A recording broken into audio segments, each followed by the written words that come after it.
Hey guys, welcome back to the channel. This is story about what if Naruto was banished from the Leaf Part 1. Before I start, please do support for more amazing content and comments for Part 2. Do consider to subscribe my channel and share my video to your friends and check out the description as well. Let's start the video. Hokage's office. 3 days after the fight at the vote, Tsunade sat at her desk looking at the blonde Gaki she saw as a little brother or son. She couldn't believe that she was being forced to do this. That she was being forced to crush the blonde's dream. She closed her eyes and took a deep breath to hold back her sorrow and prepare herself for what she was about to do. "Naruto, there is something important I have to tell you," said Tsunade, never breaking eye contact from her fellow blonde. "What is it, Granny?" asked Naruto curiously.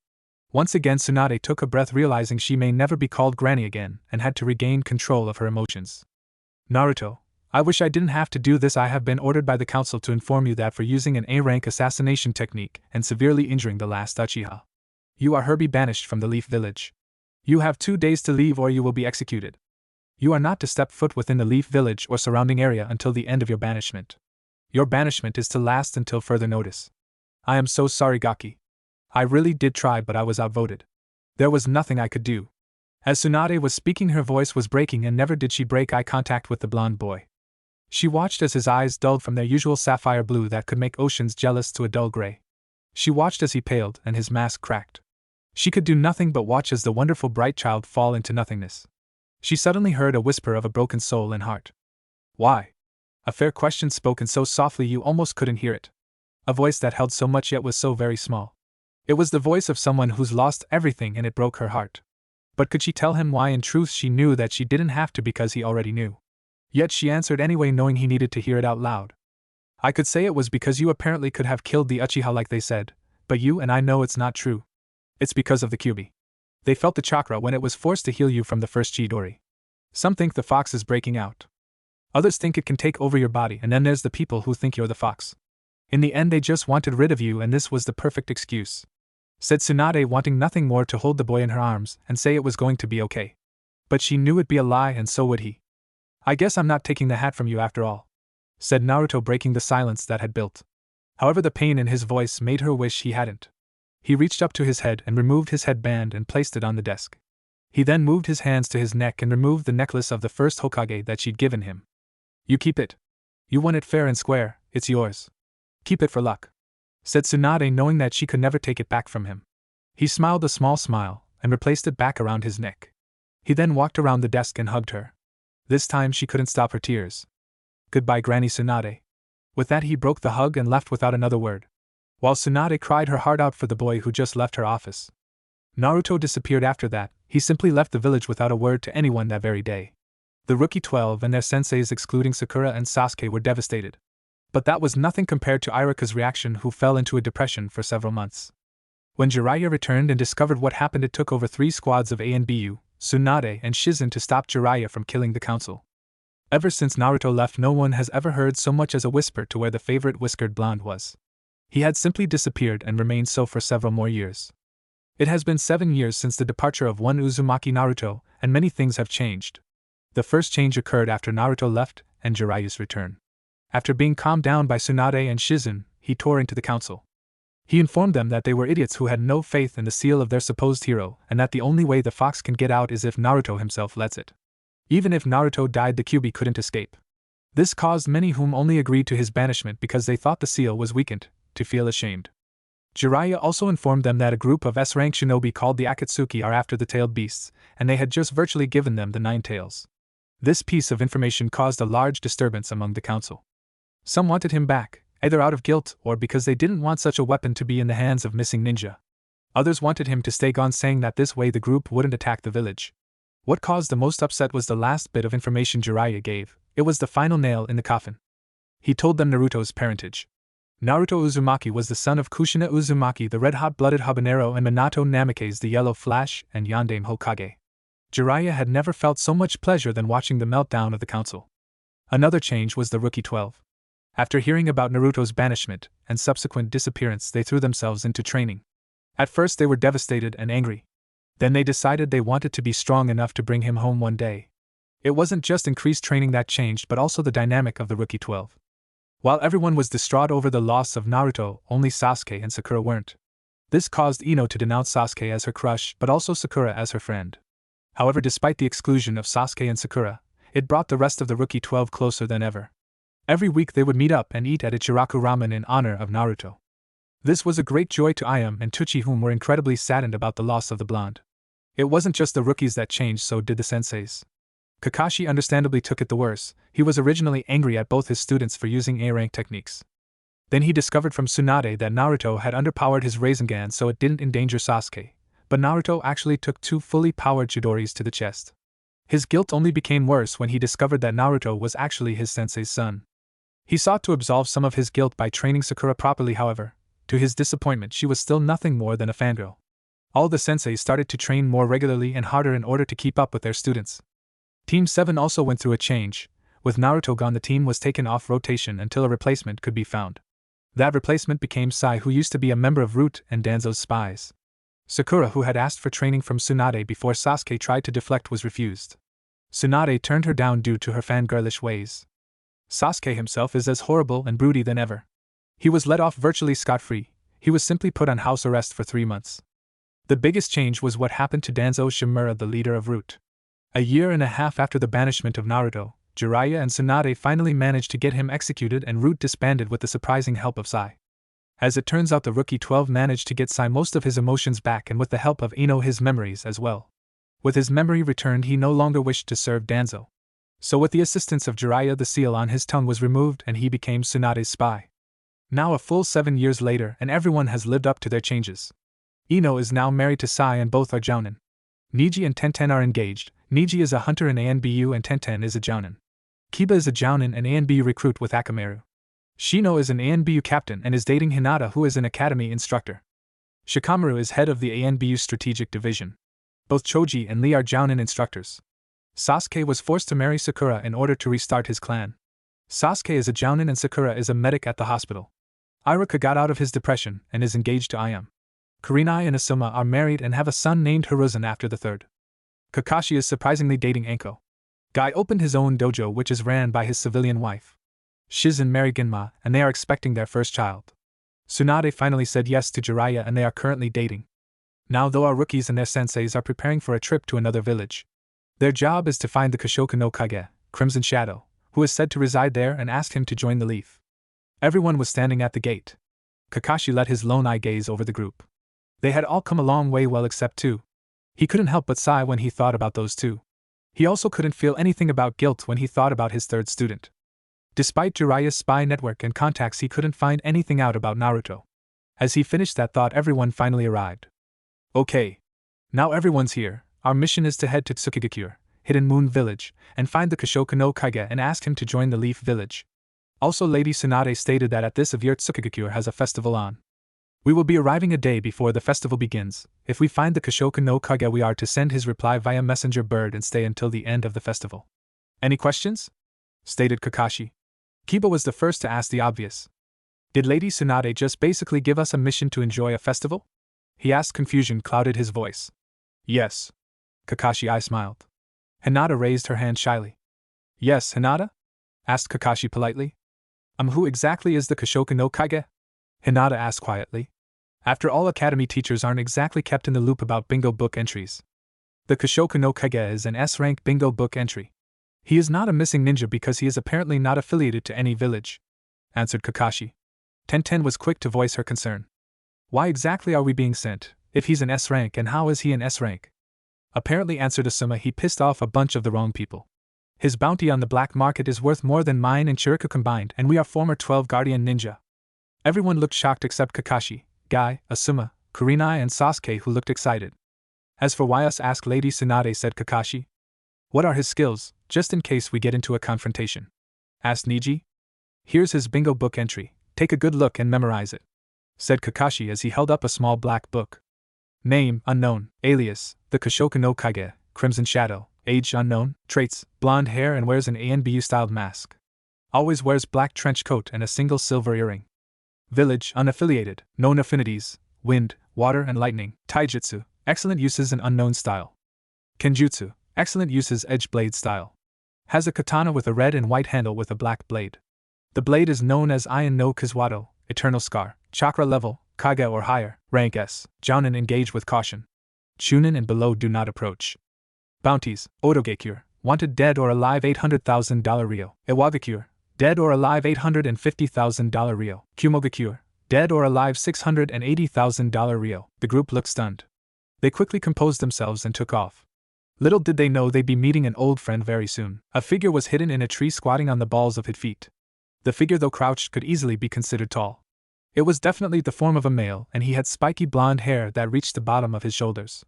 The man's eyes were a stunning sapphire blue that could easily outshine the very gem they were colored after. He also wore an ANBU mask, and on his right ear a dangly silver earring shined in the light. This figure was the Koshoku no Kage, Crimson Shadow. The man ran a hand through his sun-blonde hair and sighed. Damn. I'm running late. His voice slightly deep and smooth. Without another word or sound, the man disappeared from the tree branch. The group containing the Rookie 12 and their senseis were traveling through the trees. They had been traveling for almost a day and were about to stop and make camp. Kakashi-sensei, how long will it take to reach Tsukigakure? And could you tell us more about the village? Asked a curious Ino.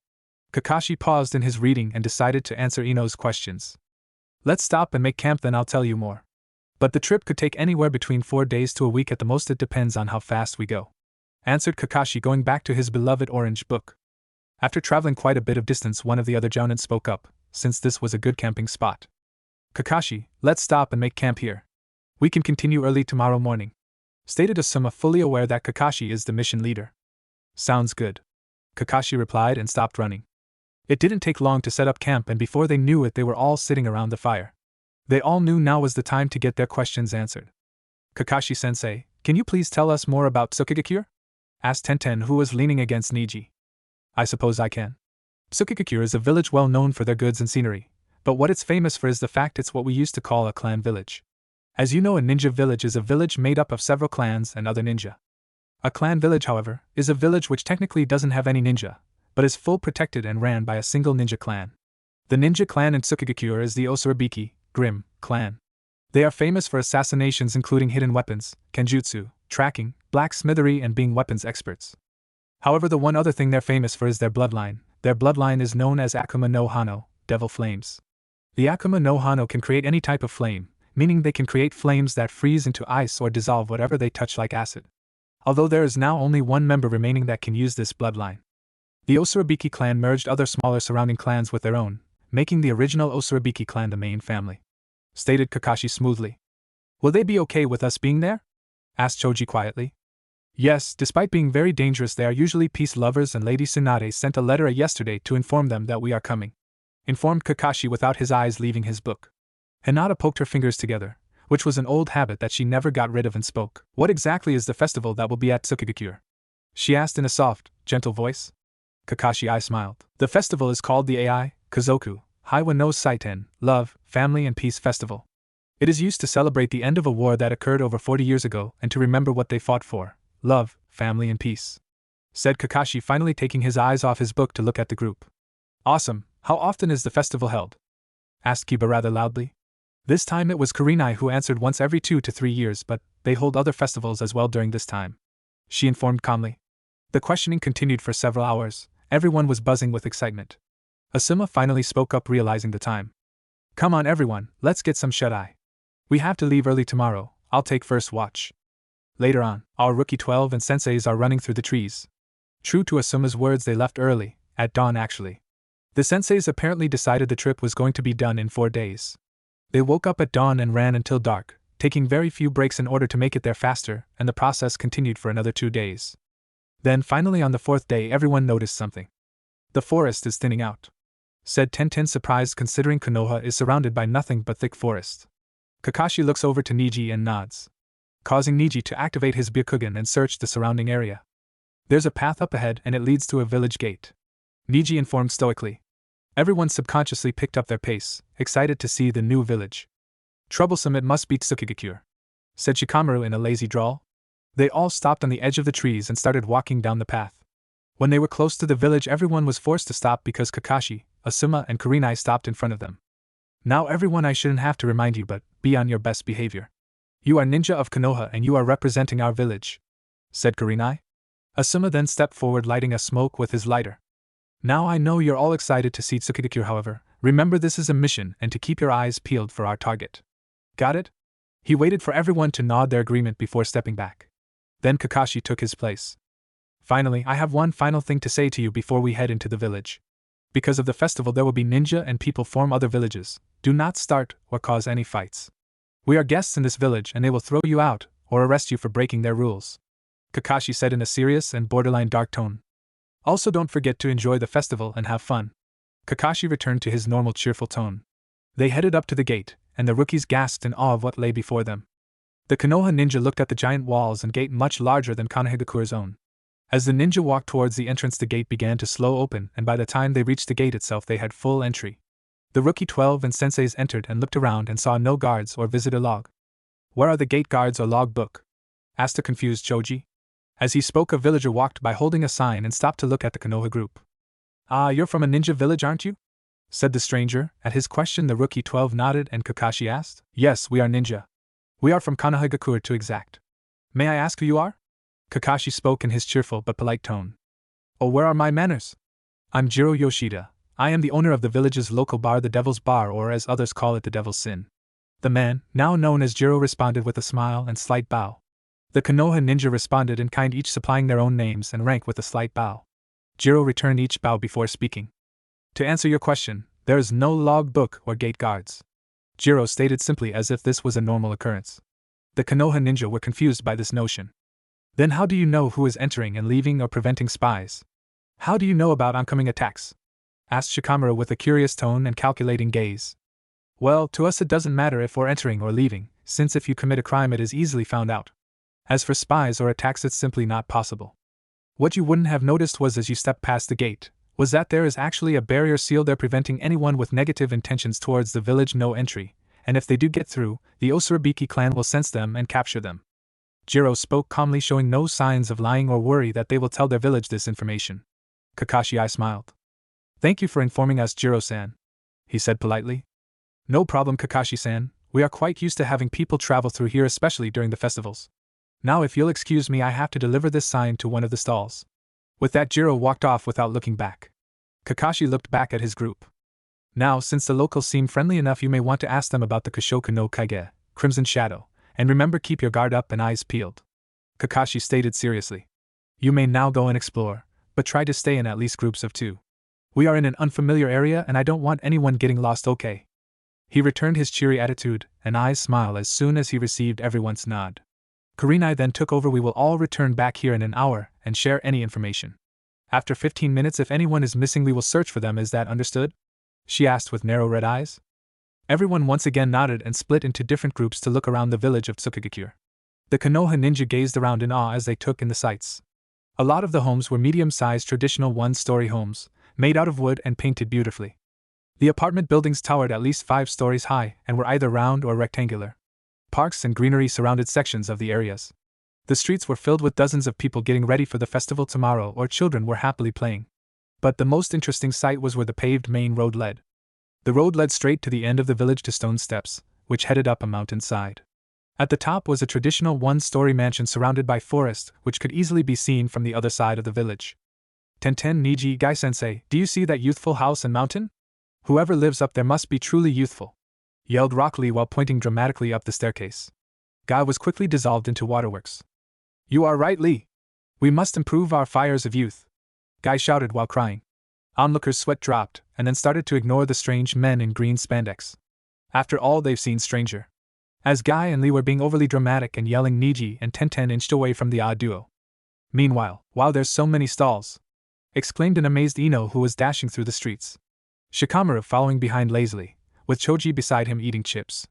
Asuma trailed behind them, both lighting a smoke. I have to admit, this is a pretty amazing setup, stated Choji in between munches. Something then caught Ino's eye. Oh, what's that over there? Questioned Ino as she hurried towards her interest, dragging Shikamaru and Choji with her. Asuma followed the trio. Troublesome, muttered Shikamaru. In the meantime, this place is awesome, shouted Kiba excitedly as they walked around the left side of the village. It is very different from Konoha festivals, said Hinata quietly with a small smile.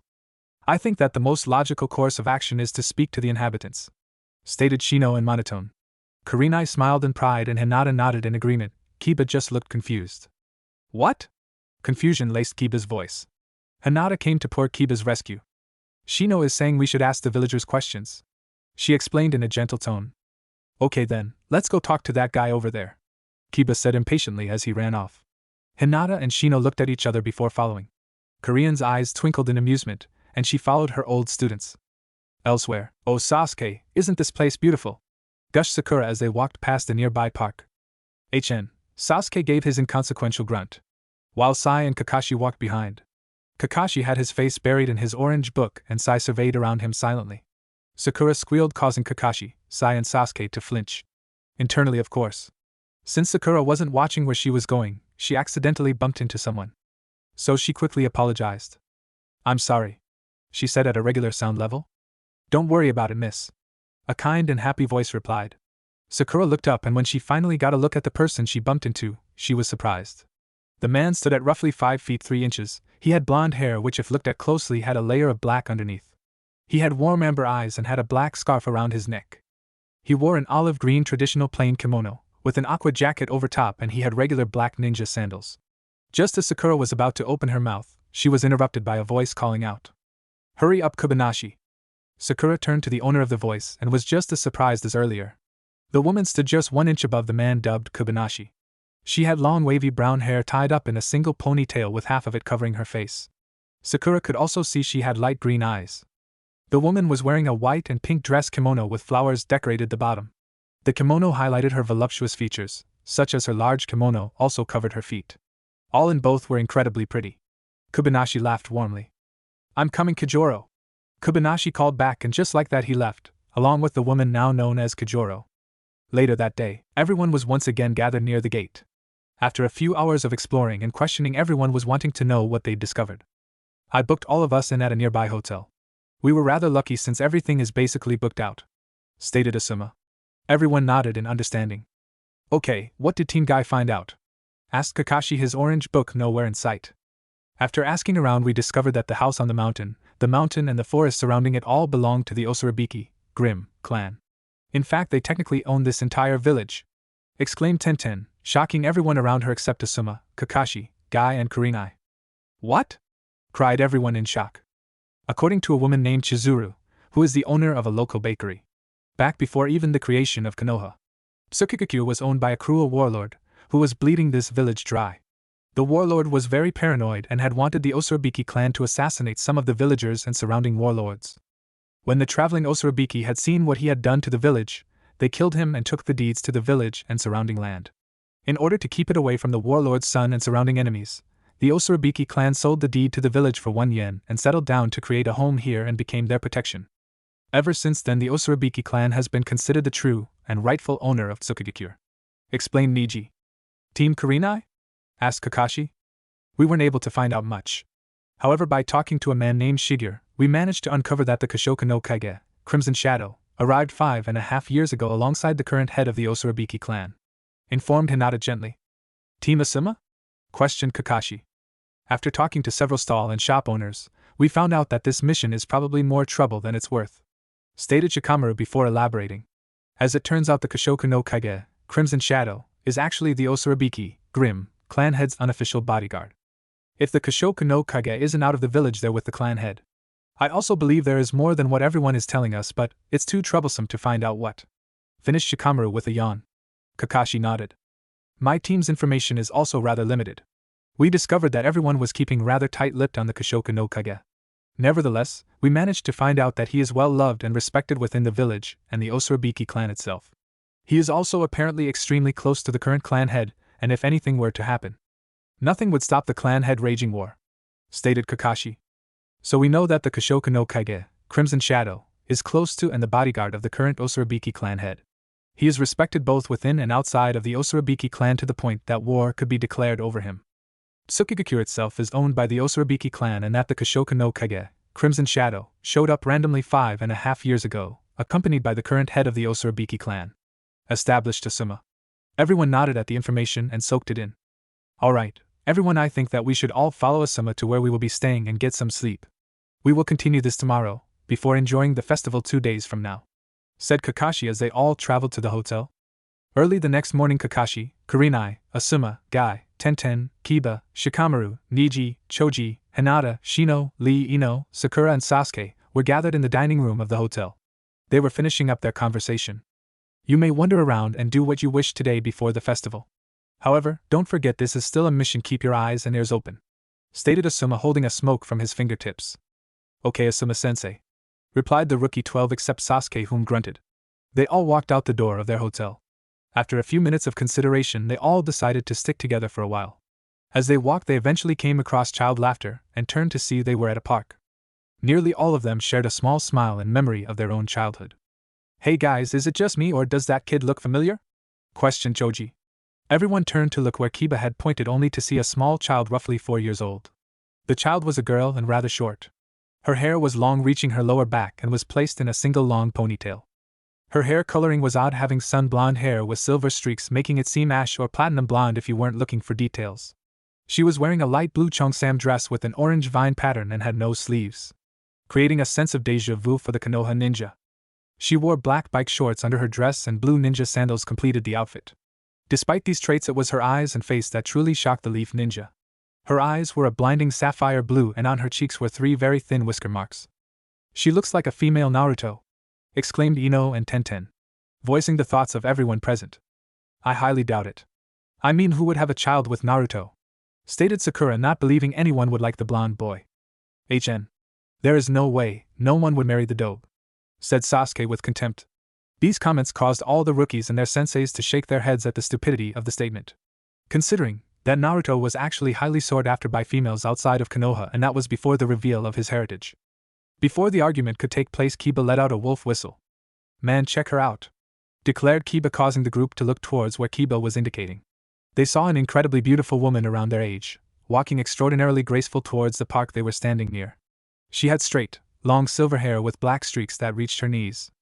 She was dainty looking, despite being about 5 feet 6 inches in height, and she also had pale skin.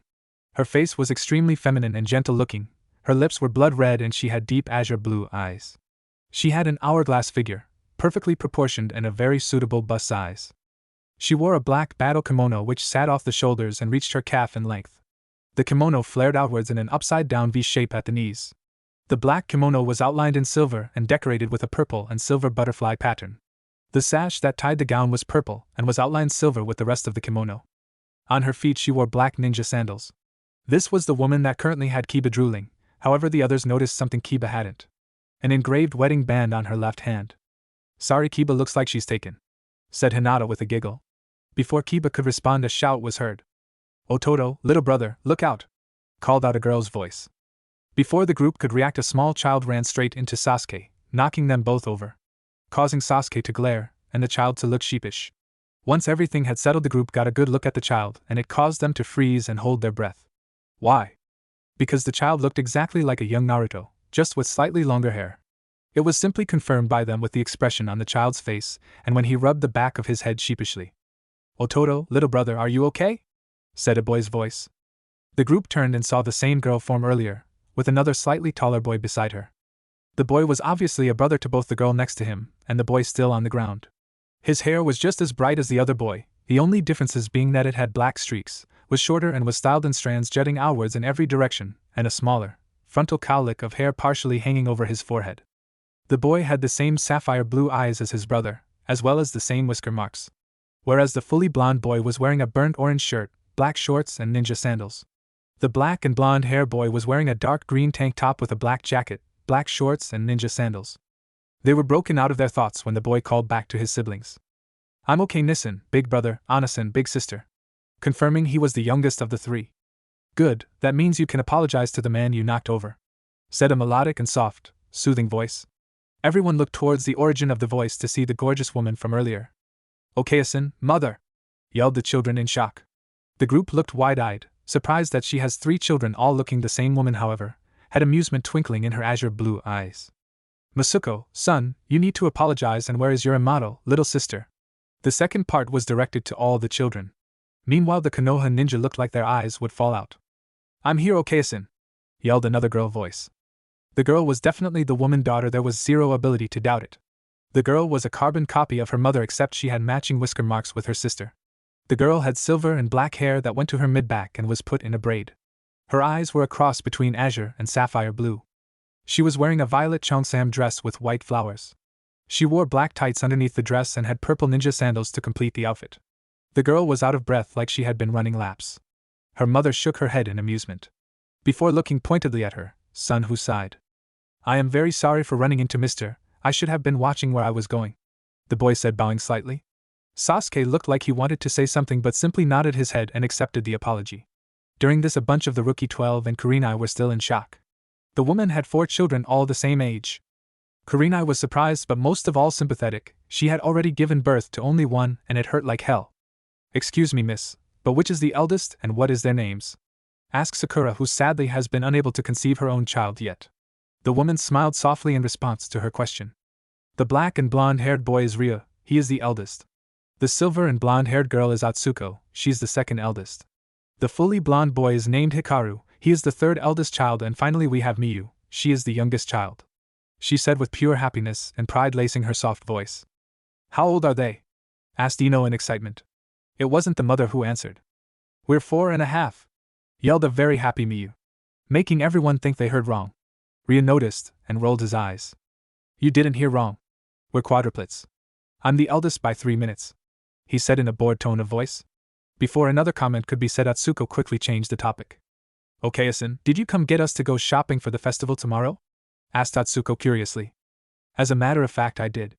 Actually, we need to go if want to be on time for the tailor, explained the mother genteelly.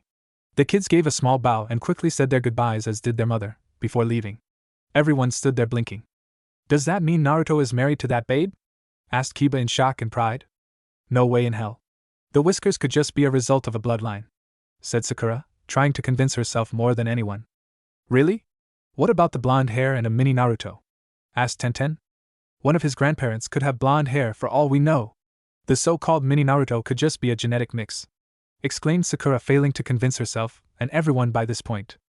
After that emotional battle, the groups wandered around Tsukigakure and eventually went back to the hotel to get ready for the festival the next day.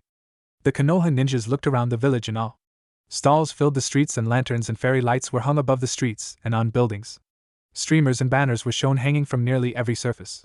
Confetti and flowers were strewn about the area, all of it consisted of oranges, reds and yellows mixed together. It looked like a bright sunset. Music played in the background, loud enough to hear but not so loud you couldn't have a conversation. The streets were crowded with people from everywhere and nowhere. Everyone had large smiles as they shopped or talked. The atmosphere was just filled to the brim with joy and excitement. People were dressed in kimonos or ninja gear and children were happily playing between the crowds. All in all, it was happy and breathtaking. The group themselves weren't dressed much differently than normal except Sakura, who was dressed in a rather over-the-top lavish pink kimono, telling the other girls it was necessary to showcase herself because she was the matriarch of the Uchiha clan. Hinata was dressed in an elegant yet casual light lavender and white kimono. Ino was dressed in a light blue and gray kimono which was a similar style to Hinata's, and finally Tenten was dressed in a soft yellow kimono.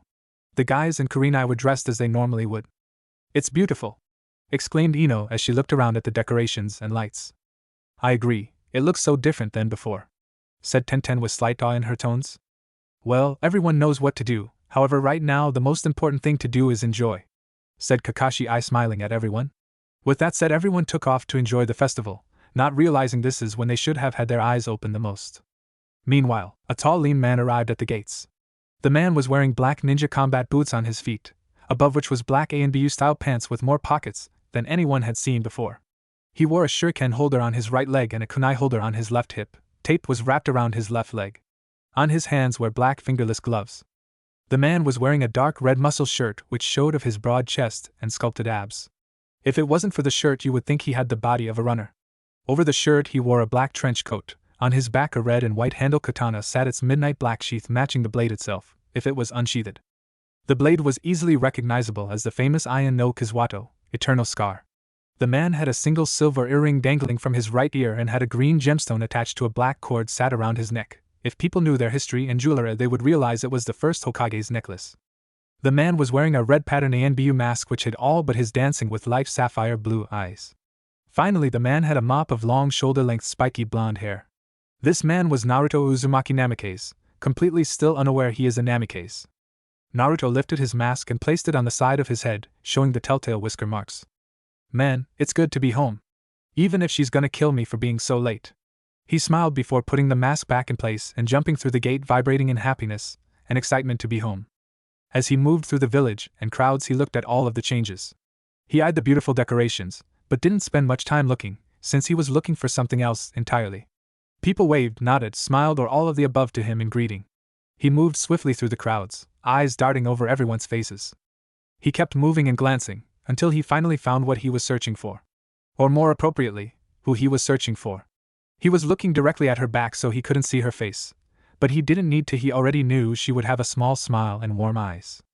Her hair was straight and down as always. It went to the back of her knees as she refused to have it any shorter. It was a tradition in her family that all the family heads had long hair, including her father. The only thing different about her hair was the tiny clear and blue gems which glinted in the light of the lanterns matching her kimono. Her kimono was white with a black trim. The bottom of her kimono was decorated with sapphire blue lilies which looked like they were made from fire, and her sash matched the color of the lilies. All in all, she was a vision. He slowly made his way towards her, already knowing that she more than likely sensed him already. As soon as he was 3 steps behind her, she turned her head to face him with a warm smile. She went to speak, but before she could get any words out, Naruto felt something heavy impact his legs. With a loud cry of "Otosan, father!" he looked down and smiled as he looked at his 4 wonderful children.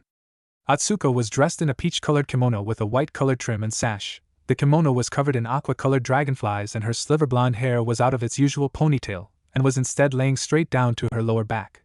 She wore a peach-colored flower in her hair to match her kimono. Miyu was wearing a light green-colored kimono with a purple-colored sash and trim. Her kimono sported 2 white foxes chasing each other. Her hair was in its customary braid, but it was over her shoulder and had a white fox clip at the top. His first son Ryo was dressed in a black kimono which had a gold trim and sash. His kimono was decorated with a large golden dragon, and his hair remained the same.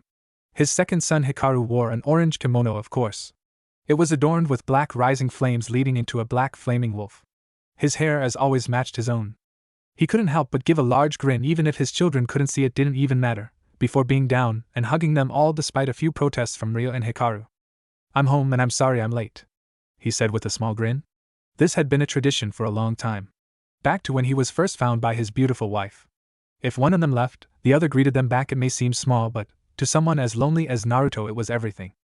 "Welcome back," she said in her soft voice, giving a gentle smile, continuing to stare into his eyes. Naruto pulled her into a soft embrace, lifted his mask to the side of his head, and tilted her chin upwards towards him. Meanwhile, Ino was looking at all the different stalls along with the rest of the girls, while the boys simply trailed behind. As Ino was looking at a particular pretty flower sculpture, a flash of yellow caught her eye. When she took a full look in the direction of the bright color, she froze. "Guys!" she called loudly, in order to make sure everyone heard her. Everyone turned their attention to Ino and followed her line of sight. There was their target. They all continued staring as he approached someone. "Is that?" said Tenten, lost for words. Hinata was standing in a quiet shock along with Shino and Kurinai. Kakashi had covered Sakura's mouth when it looked like she was about to screech. Sasuke looked irritated. Asuma had his lighter in hand ready to light a cigarette, Shikamaru having almost dropped the one in his own hand. Kiba's mouth was gaping, giving a perfect imitation of a fish. Lee and Guy looked confused. Niji just blinked. It was Sai who saved them from their current states. "It seems we have found the Kashoka no Kage, Crimson Shadow," Sai said in his usual monotone. "We should just go get him now, so we can end this farce of a mission," said Sasuke. Annoyance and arrogance laced his voice like usual, as he started to walk towards them before Kakashi grabbed the back of his collar. "Wait!" Kakashi literally hissed at him. As they all remained staring as the person he approached turned so that they could see their face. They were all surprised to see it was the woman from the park. They all watched as the kids cried out and hugged the mane. They were all taken back when the children called him Otosan, father. See, Naruto isn't their father. There is no way Naruto could ever be someone as strong as the Kashoka no Kage, Crimson Shadow. He was nothing but a no-good orphan, said Sakura. Kakashi let go of her in order to grab Sasuke. Everyone glared at her and was ready to throw some very poisoned words in her direction. However, Hinata called them all to a stop when she gasped. "Naruto!" was the gasp that she spoke. Everyone confused turned back to the Kashoka no Kage, Crimson Shadow, only to see his mask was no longer on his face, but on the side of his head, giving a good view of his face. No one dared move. They simply stared as their Naruto kissed one of the most beautiful women they'd ever seen. "Kakashi-sensei, what do we do?" asked Choji, unsure of how to react. They all felt joy at seeing him once again live and well, happy that he had a family of his own, sad knowing that deep down he wouldn't return to the village now. Kakashi grimaced, running a bunch of different scenarios in his mind. "Tomorrow we will speak to the head of the Osurabiki, Grim, clan. Then if we make no progress, We call in Lady Tsunade," said Kakashi, having an ominous feeling that things were not going to go well. The next morning and second day of the AI, Kazoku, Haiwa no Saiten, Love, Family and Peace Festival. Teams Kakashi, Guy, Kurenai and Asuma were awake and organizing for the meeting and day ahead. "Kakashi-sensei, would it be alright if our team investigate the mysterious woman with Naruto yesterday?" asked Tenten, nervous she might be overstepping her bounds. However, Kakashi was unknown to her, actually considering her request and not annoyed at all. "Why do you want to investigate this unknown woman?" asked Kakashi. Despite being extremely curious himself, he couldn't authorize them spitting from the group without good reasoning, due to the importance of this meeting. "Well, Kakashi-sensei, if this woman was as important as she looked to Naruto, there's little doubt he wouldn't be with or at least near her, so if we know where and who she is, we know where Naruto/the Kashoka no Kaige, Crimson Shadow, will be," responded Tenten, hoping he understood her reasoning. Kakashi was wavering to agree, but he wasn't sure that she was truly sure of herself. Kakashi wasn't the only one wondering if she was honestly okay with this. "Are you sure, Tenten? I hear that the Osurabiki, Grim, clan had a large amount of rare and strange weapons," asked Niji, concerned for his fiancée would regret her choice. However, she looked at both of them with assurance and certainty. "Yes, I'm sure. This is important," said Tenten with no hesitation. Kakashi sighed. "Okay, Team Guy can go and investigate this mysterious woman," Kakashi drawled lazily. "Yes," Tenten cheered. But she was quickly interrupted. "However, you must take Pakin with you. This is so you can relay anything important, or if there's an emergency," said Kakashi while summoning Pakin. Tenten looked at the small pug. "Yo," said Pakin while raising one paw. Tenten looked at Kakashi before agreeing. Both Niji and Tenten went to gather the rest of their team. An hour later, everyone was ready to go. Kakashi took point and led them. He was flanked by Asuma and Kurenai. Behind them were Sai, Sakura and Sasuke, who were followed by Shino, Hinata and Kiba, and behind them was Shikamaru, Choji and Ino. All of them were dressed in their mission gear, albeit it was a lot more done up than their regular mission gear, but still mission gear. It didn't take long to make it to the steps on the mountain that led to the Osurabiki, Grim, clan's home. As they stood on the bottom of the stairs, the senseis turned to face their old students. "Before we go up these stairs, we want to remind you all that this is no different from any other diplomatic mission," stated Kurenai, red eyes sharp like her tone of voice demanding respect. "You are aware you are representing Konoha, its ninja and its Hokage." Kurenai continued, standing tall. "If any of you step out of line or do anything that embarrasses our village, you will be gravely punished." Her voice took a dark tone none had ever heard her use. "There are rules you will follow, some of which you already know," stated Asuma, taking over from his wife, but his tone was no less commanding and strong. "Firstly, we do not know who the leader is, so show respect to everyone. If the leader has discovered any of us being rude to their members, they will not take it kindly." He looked over all of them, allowing his eye convey the seriousness of this matter. "Secondly, there is to be no fighting. This is not just our rule but the village's rule as well. No fighting during the festival, without permission of the Osurabiki, Grim, clan head," Asuma stated, having dealt with Osurabiki clan members previously when being a 12 ninja guardian. "Lastly and most importantly, do not insult, challenge or demean the Osurabiki clan head or the Osurabiki clan in the head's or clan's presence," said Kakashi, extremely darkly, and his eyes turning to steel within a blink of an eye. "Now, that's everything," said Kakashi in a happy tone, personality doing a complete 180. However, the tension in his shoulders was noticeable to anyone who genuinely knew the Scarecrow. Shoulders squared, they made their way up the large stone staircase. After a lengthy climb, Kakashi and the rest of the senseis and Konoha 12 stood at the top of the large staircase they climbed. "Geez, how do these people climb those all the time?" questioned a slightly puffing Ino. "You have to admit it's good stamina training," said Kiba. Akamaru barked in agreement. As Kiba and Ino argued, the group had moved toward a set of gates slightly further in from the steps. Just like the village gate, this gate was also wide open and had no one guarding it. This odd phenomenon was noticed and noted by the senses and Shikamaru. The rest of the rookies were fawning over the design of the wooden gate. The gate stood high and had Osurabiki, Grim, engraved at the top. Around the gate was decorated with carvings of swirling flames. Sasuke simply didn't care, and Sakura was drooling over how awesome Sasuke was. The ninja all visibly straightened before walking through the gate. In town, Tenten, Lee, Guy and Niji were having a bit of trouble trying to find someone to talk to. Everyone was simply too busy due to the festival and too completely trusting of the Konoha ninja. The ninja, however, had a slightly different problem. They didn't know who lived in the village and who was visiting, since they had not ever been here before. "Why don't we speak to the woman that owns the bakery?" questioned Niji, looking towards his future wife. "You mean Chizuru?" said future wife, looked at him like she did at weapons before becoming angry. No one thought of this sooner.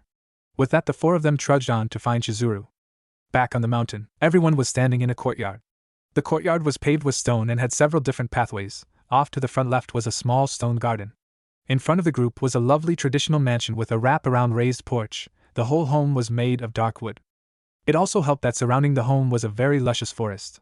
As the group headed through the courtyard, they finally found someone. He was standing at the entrance of the house, in front of the porch. The man had blonde and black hair, he had amber eyes, and he wore an olive-green traditional plain kimono, with an aqua jacket over top, and he had regular black ninja sandals. It didn't take long for Sakura to recognize this man. After all, she bumped into him before the festival. Before she could continue her thoughts, the man spoke. "Hello, my name is Kubanashi. I wish to welcome all of you Konoha ninja and hope you've enjoyed our village." Kubanashi spoke with a warm, kind and happy voice that easily put the Konoha ninja at ease. It also helped that he didn't seem like a fighter. Kakashi went to speak but was interrupted by another voice. "What are these people doing here, Kubanashi?" The group followed Kubanashi's gaze and saw a black-haired man with dark green eyes. He was lean and wore all black. Both his forearms were bandaged, and he wore plain black gloves on his hands. He had a large sword that was covered in bandages on his back. His face was stoic, and his eyes were cold and hard. "They are here with the commander's permission, Saizo," responded Kubanashi with ease. The two of them seemed to have a silent conversation, which made Saizo nod and disappear. Kubanashi turned back towards the group. "I apologize for Saizo, he has an issue with trusting others, especially ninja," Kubanashi said with an apologetic smile. He started leading the group into the compound. "Kubanashi-san, from what I have gathered, I was wondering if you were Osurabiki-sama's representative?" asked Kurenai in a respectful tone of voice. Kubanashi couldn't help but chuckle slightly. "I am rather amused you think that, miss. No, I am not Commander's representative. Commander is here on the compound, so there is no need for a representative. Besides, I am not of the correct social standing even if Commander wasn't here," replied Kubanashi politely. "May I ask what your social standing within the clan then?" asked Kurenai just as politely. "Also, who is this Commander you continue to mention?" asked Asuma in curiosity. "Commander is what we call our clan head. It is a tradition founding back to the first clan head. As informing you of my social standing, it is of no issue. I am a vassal of the Osurabiki, Grim clan," answered Kubanashi, shocking the senseis slightly. "Don't look so surprised. Most of, if not all of those within the clan are actually vassals of the clan," smiled Kubanashi. He suddenly stopped walking and the group stopped in surprise, not even noticing they'd been walking through the mansion this whole time. "We are here, the commander is just inside. I will escort you back when your business is concluded," stated Kubanashi, opening the door for the group. The group walked through the door. With Tenten, Lee, Guy and Niji, the group were sitting around a table with a cup of tea each and a plate of biscuits in the middle. "Chizuru-san, I was wondering if you could tell us about the Osurabiki clan head and possibly about the romantic partner of Kashoka no Kage, Crimson Shadow?" asked Tenten politely. The brown-haired, glasses-wearing woman giggled. "Of course. But first you need to know that Kashoka no Kage, Crimson Shadow, is actually married. Oh, she is a rather wonderful woman. Also you need to know the obvious," said Chizuru happily. "The obvious? Which is?" asked Niji, curiosity leaking in. "Certainly. Well, what is obvious is rather simple and you'll kick yourselves for not realizing it sooner. There were more than enough hints," said Chizuru, confusing the group. "Chizuru-san, can you please not speak in riddles? We need information on the two people," said Tenten. "That's just it, there's no two people," said Chizuru, not easing the confusion, only adding to it. "Huh," said Tenten. "The Osurabiki clan head and wife to the Kashoka no Kage, Crimson Shadow, is the same person," said Chizuru, making everyone's eyes go wide at the declaration. "So what you're saying is, that the Osurabiki clan head and the woman we saw with the Kashoka no Kage, Crimson Shadow, are the same person? What about the woman in the park and those 4 kids that look like him?" asked Niji, mind working overdrive. Chizuru smirked. "Did this woman have silver and black hair?" questioned Chizuru. "Yes, she did," Niji responded, nodding. "What if hypothetically, I were to say that those 4 kids look like him because they are his? Or that the woman you saw was his wife?" responded Chizuru, drinking her tea. While Niji froze. "Niji?" questioned Tenten. "Thank you for the tea and information, Chizuru-san," said Niji as he rushed his team out of the bakery. After they left, a shadow appeared to Chizuru's right. "Are you sure that was wise, Chizuru-san?" asked the figure. "Only time can tell, Yuji-san," responded Chizuru, still drinking her tea. After leaving the bakery, Niji led his team to a nearby empty area. "Niji, what was all that about?" asked Tenten, annoyed she had no idea on what's going on. "Chizuru just gave us some very important information, Tenten," said Niji, having everything click into place. "Be clear, Niji!" yelled Tenten, fed up and annoyed.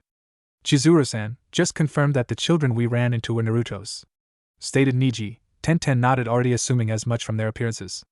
She also confirmed the woman we saw at the park was Naruto's wife, Niji stated, and left the sentence having to see if Tenten would figure it out. But Chizuru-san said that Naruto's wife and the Osurabiki clan head was the same person, said Tenten, finally catching up. Which means we already met the Osurabiki clan head, said Niji, sending the group into silence. The group entered through the door that would lead them face to face with the mysterious Osurabiki, grim, clan head, and despite themselves they felt nervous. Determined to complete their mission and get answers, they squashed it down and buried it.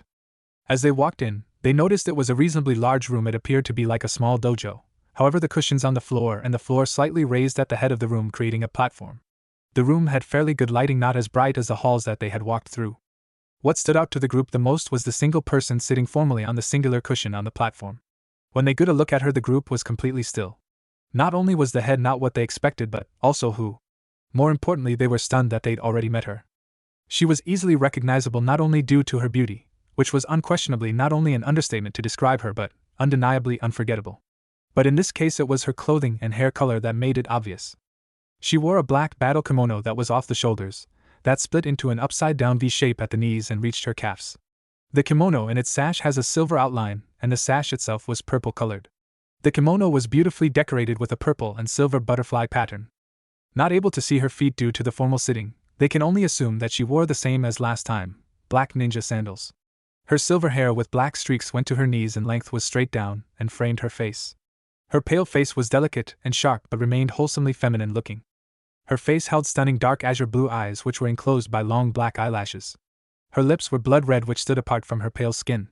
Her figure was best described as an hourglass, yet despite her curves, she still managed to appear dainty. She also held a very graceful air about her. This was the same woman whom they met at the park. The same woman who had 4 children that looked like Naruto. The same woman that was married. Which meant that she was the wife of Naruto and mother of his kids. Any possible thoughts they had or hadn't have been thinking was broken when the woman finally spoke. "Please sit." Her voice was not hard or forceful like they had expected. Instead, it was gentle and actually welcoming. So in an almost automatic movement by most, they sat on the provided cushions and copied her sitting position in a more relaxed and less formal manner. When they had all gotten comfortable, she spoke again. "Welcome to the Osurabiki clan compound. I hope your courtyard welcoming was satisfactory?" She asked the last part as a question, in the same kind tone. However, what threw off a large portion of the ninja was the soft, kind and genuine smile they had all received from the second they had entered the room. In the end it was Kakashi who answered. "Thank you for allowing us within your compound, and yes, it had been an unexpected but pleasant surprise." His reply was rather formal, which surprised most of his comrades. In fact, anyone who was not a Suma had been surprised. Despite the formal reply, her smile didn't remove itself. "Now, before any formal negotiation, agreements etc. begin, I would like to introduce myself, since I had not last time. My name is Ruka Osurabiki, Uzumaki and leader of the Osurabiki clan." Her smile didn't even twitch, her voice did not waver, and worst of all, she spoke the truth. This woman, Ruka, was Naruto's wife. Kakashi, Asuma and Kurenai already knew the second her last name was spoken. Their mission was a failure. However, the rookies did not. "I am Kakashi Hatake, these are my comrades and squad, Asuma Saratobi, Kurenai Yuhi Saratobi, Hinata Hyuga, Shino Aburame, Ino Yamanaka, Choji Akimichi, Kiba Inuzuka and his companion Akamaru, Shikamaru Nara, Sakura Haruno Uchiha and Sasuke Uchiha. We also have another 4 comrades currently in the village, Might Guy, Niji Hyuga, Tenten and Rock Lee." Each of the attending people nodded in acknowledgement when introduced. Kakashi also didn't break his formal tone, although he was concerned how he would react to his remaining students. He was no fool. Naruto would have told her why he was banished and how he had been treated within the Leaf Village. Which meant she would most likely at the very least want blood, at worst Konoha's destruction. Hence why he was shocked, along with everyone else, when she simply kept smiling and gave a small nod in greeting to everyone introduced. At everyone's apparent reaction, her eyes glistened in amusement. "There is no need to be concerned. When you enter this village and compound, any prejudice or anger I had towards any of you are non-existent. This festival is about peace, love and family. Hence the name the Ai, Kazoku, Haiwa no Saiten, Love, Family and Peace Festival. I will not dishonor the meaning of this festival by feeling and doing the opposite. Not only that, but this meeting has nothing to do with such things." Her voice showed her genuine honesty in what she spoke while keeping its soft tones. "Very well, I shall believe you. Shall we commence the discussion?" asked Kakashi, freaking the Konoha ninja out at how un-Kakashi he was acting. On to business then, what is it you need? Ruka asked, a small amount of authority in her soft voice. Lady Tsunade gave us a mission which involved tracking down the Kashoka no Kage, Crimson Shadow, and persuade him to join Konoha. However, we were unable to find him or find out information on him, Kakashi stated. He saw Ruka's grin widen slightly. But now you are fully aware of not only where he currently is but who he is. What will you do now? She spoke with amusement in her tone, but there was an underlying hint of something else as well. Originally, I had intended to ask you about the woman we saw him with and about the children that had his features. He gave her a slightly dry look. Now I cannot or need to do so. She simply hummed in response, waiting for him to continue. I do still have many questions, however, for both you and him. My team still needs to complete their mission, and so I would like to speak to him and ask you to arrange a meeting. Kakashi's responses were always kept formal, and he did not break eye contact with Ruka. Tell me this, what is the point?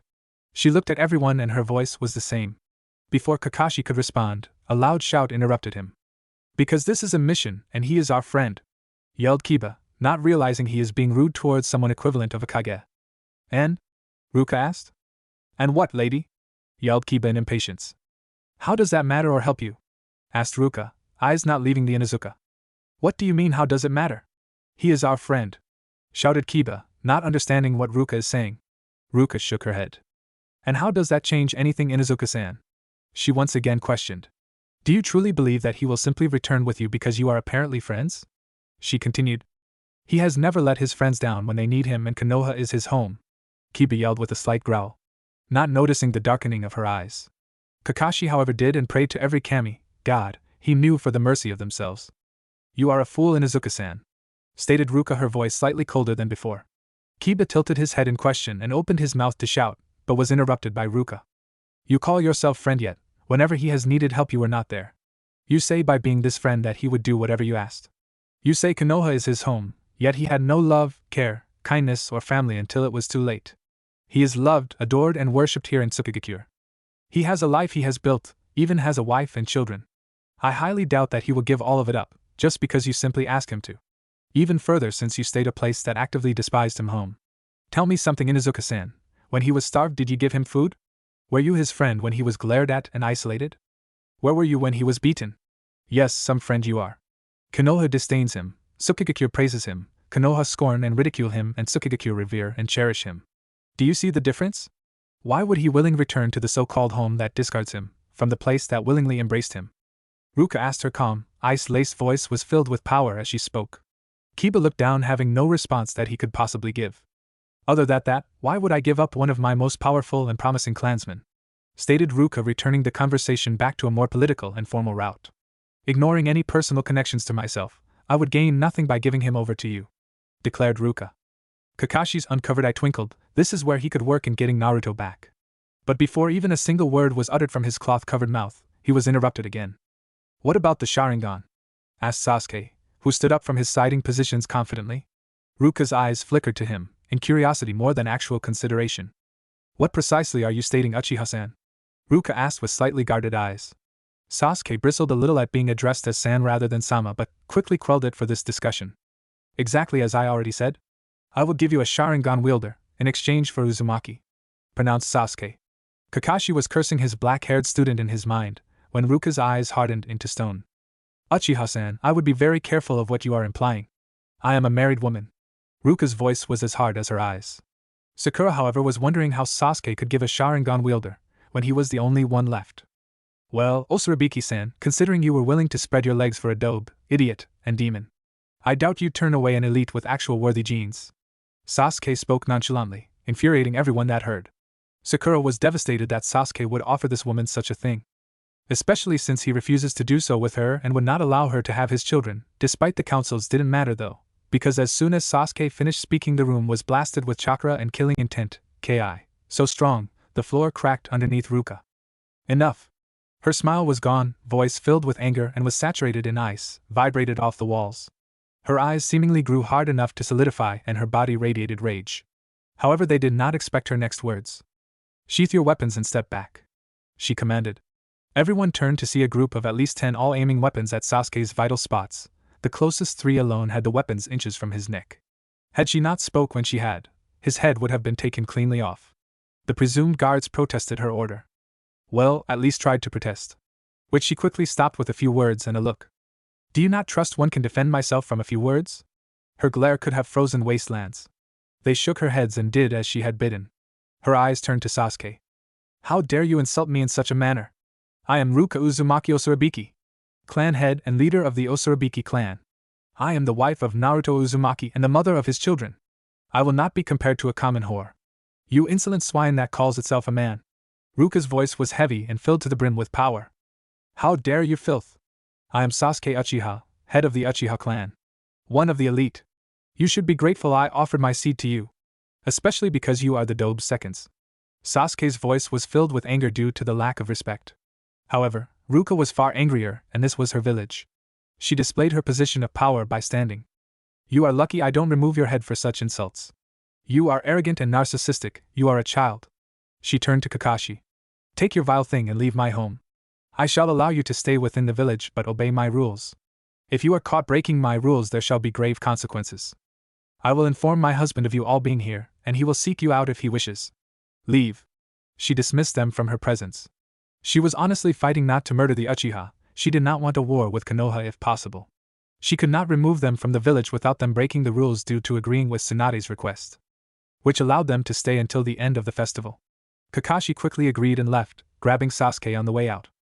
At the bottom of the stairs, have you got any idea of what you have done? Yelled Asuma at Sasuke. But before either could speak they were interrupted by Team Guy. Guys. You need to hear this. The Osurabiki, Grim, clan head is Tenten was interrupted by Kurenai. Is Naruto's wife. We are aware. Said Kurenai, annoyed at the current situation and torn reputation of Konoha. Well, yes, but besides that, once again she was interrupted. She is the mother of Naruto's children and the woman we saw at both the festival and the park, said Shikamaru lazily. Besides all of that, yelled Tenten, getting their attention. She glared at Ino when it looked like she was about to speak. She's the Beneheim, Crimson/Blood Princess, shouted Tenten excitedly. Who? Asked Choji, causing Tenten to glare then sigh.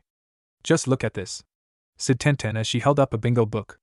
Name, Ruka Osurabiki, alias, Beneheim, Crimson/Blood Princess, age, roughly 20 years old, traits, knee-length silver hair with black streaks, dark blue azure eyes, wears a black battle kimono, outlined in silver and decorated with silver and purple butterflies, wears a purple sash. Village/affiliation, Osurabiki clan, Tsukigakure, known affinities, fire, wind, water, taijutsu, excellent uses in unnamed style. Rarely used, prefers using kenjutsu. Kenjutsu master. Last known user of the Hiten Mitsurugi Ryu style. Katana has a silver blade with a black and purple hilt. Usually sealed in wrist. Chakra level, Kage, summoning, white tigers, bloodline, Akuma no Hano, devil flames, creates unique flames which can freeze, decay, etc. Other abilities, sensor, weapons expert, blacksmith, tracking and sealing, rank S, bounties, Otogekure, dead or alive 840,000 Ryo, Kumogakure, alive 750,000 Ryo, dead 800,000 Ryo, Iwagakure, dead or alive 890,000 Ryo, Kirigakure, alive 780,000. As the group read over the bingo book entry, only one thing ran through the rookies' minds. Holy Kami, God! Yelled Ino in shock, summing up everyone else's thoughts. Niji, however, noticed the behavior and looks of the people whom just walked out the compound. Especially the anger in the Uchiha's eyes. What have you done? Asked Niji in a dangerous tone of voice. Kiba said something stupid and Sasuke basically insulted her and insinuated she was a prostitute, responded Shikamaru. Niji glared at those repressible for whatever mess they are now in. What do we do now, Kakashi? Asked Asuma in concern, not that it was very noticeable. For now, other than contacting Lady Tsunade on what has happened, nothing. We were ordered to stay until the end of the festival, and it is still possible Naruto will come to see us. Even if it's to remove our limbs, said Kakashi in a mix of seriousness and cheerfulness that just shouldn't be possible. I believe we should all call it a day. It has been a rather strenuous day, said a cheery Kakashi, which was followed by nods of the group in agreement. This horrible day, however, was only the beginning of something far worse that had yet to happen. At the Osurabiki mansion, Ruka sat within her study, going through the small amount of paperwork needed to be done. As she worked, another entered the room. She spoke without one looking up to address her visitor. It is polite to knock, you know. Her gentle voice flooded the once silent room. Her guest smiled at her words. You know I'm no good with manners, love. His voice easily broadcasted his amusement with her and her words. She rolled her eyes and looked at her guest, with a small amused smile appearing on her own face. Too true, was the simple playful response Ruka gave to him. He playfully glared at her, before moving to sit in one of the chairs in front of her. "You are so cruel to me, dear," he wailed dramatically, while he placed his hand to his heart. Ruka was always humored by his antics despite herself. However, in response she dramatically rolled her eyes once again. "Did you need something, Naruto, love?" Her statement immediately darkened the previously light-hearted atmosphere of the room. "They were here, weren't they?" His voice was tired and small, almost like a small frightened child. "Yes, we spoke in the meeting room. I had the table taken out, to make more space," she relied, watching his face and eyes for his reactions and emotions. Naruto's brow creased in confusion. "How many were there?" he asked, thinking that adding more room was odd, considering about 8 people at least met in the room often. "There were 12 and a large dog. Apparently there was at least 4 more in town." She smiled wearily while talking. "The one whom seemed like the mission leader, he had silver hair and called himself Kakashi Hatake. There was also an Uchiha." She spoke normally until she said Uchiha, where she scoffed. Naruto's eyes twinkled a little when she brought up Kakashi but darkened when she said Uchiha. "Yes, I heard about that confrontation." Naruto's voice became a tad lower than normal. She winced knowing he was very angry at the Uchiha and possibly a little angry at her for not mentioning it. "I told them I'd let you know that they're in town, and you'll visit them if you want to," stated Ruka softly.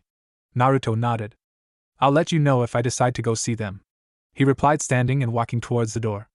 "Thank you," she replied as he left.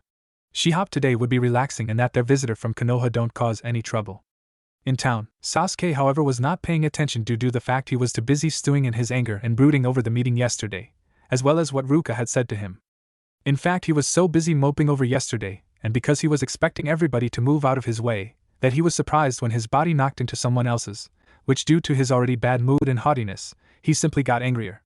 Unfortunately, anger makes people do stupid things and this time was no different. Kakashi and the rest of Konoha 12 looked in the direction they heard an explosion. A giant dust cloud filled the sky and was visible through the entire town.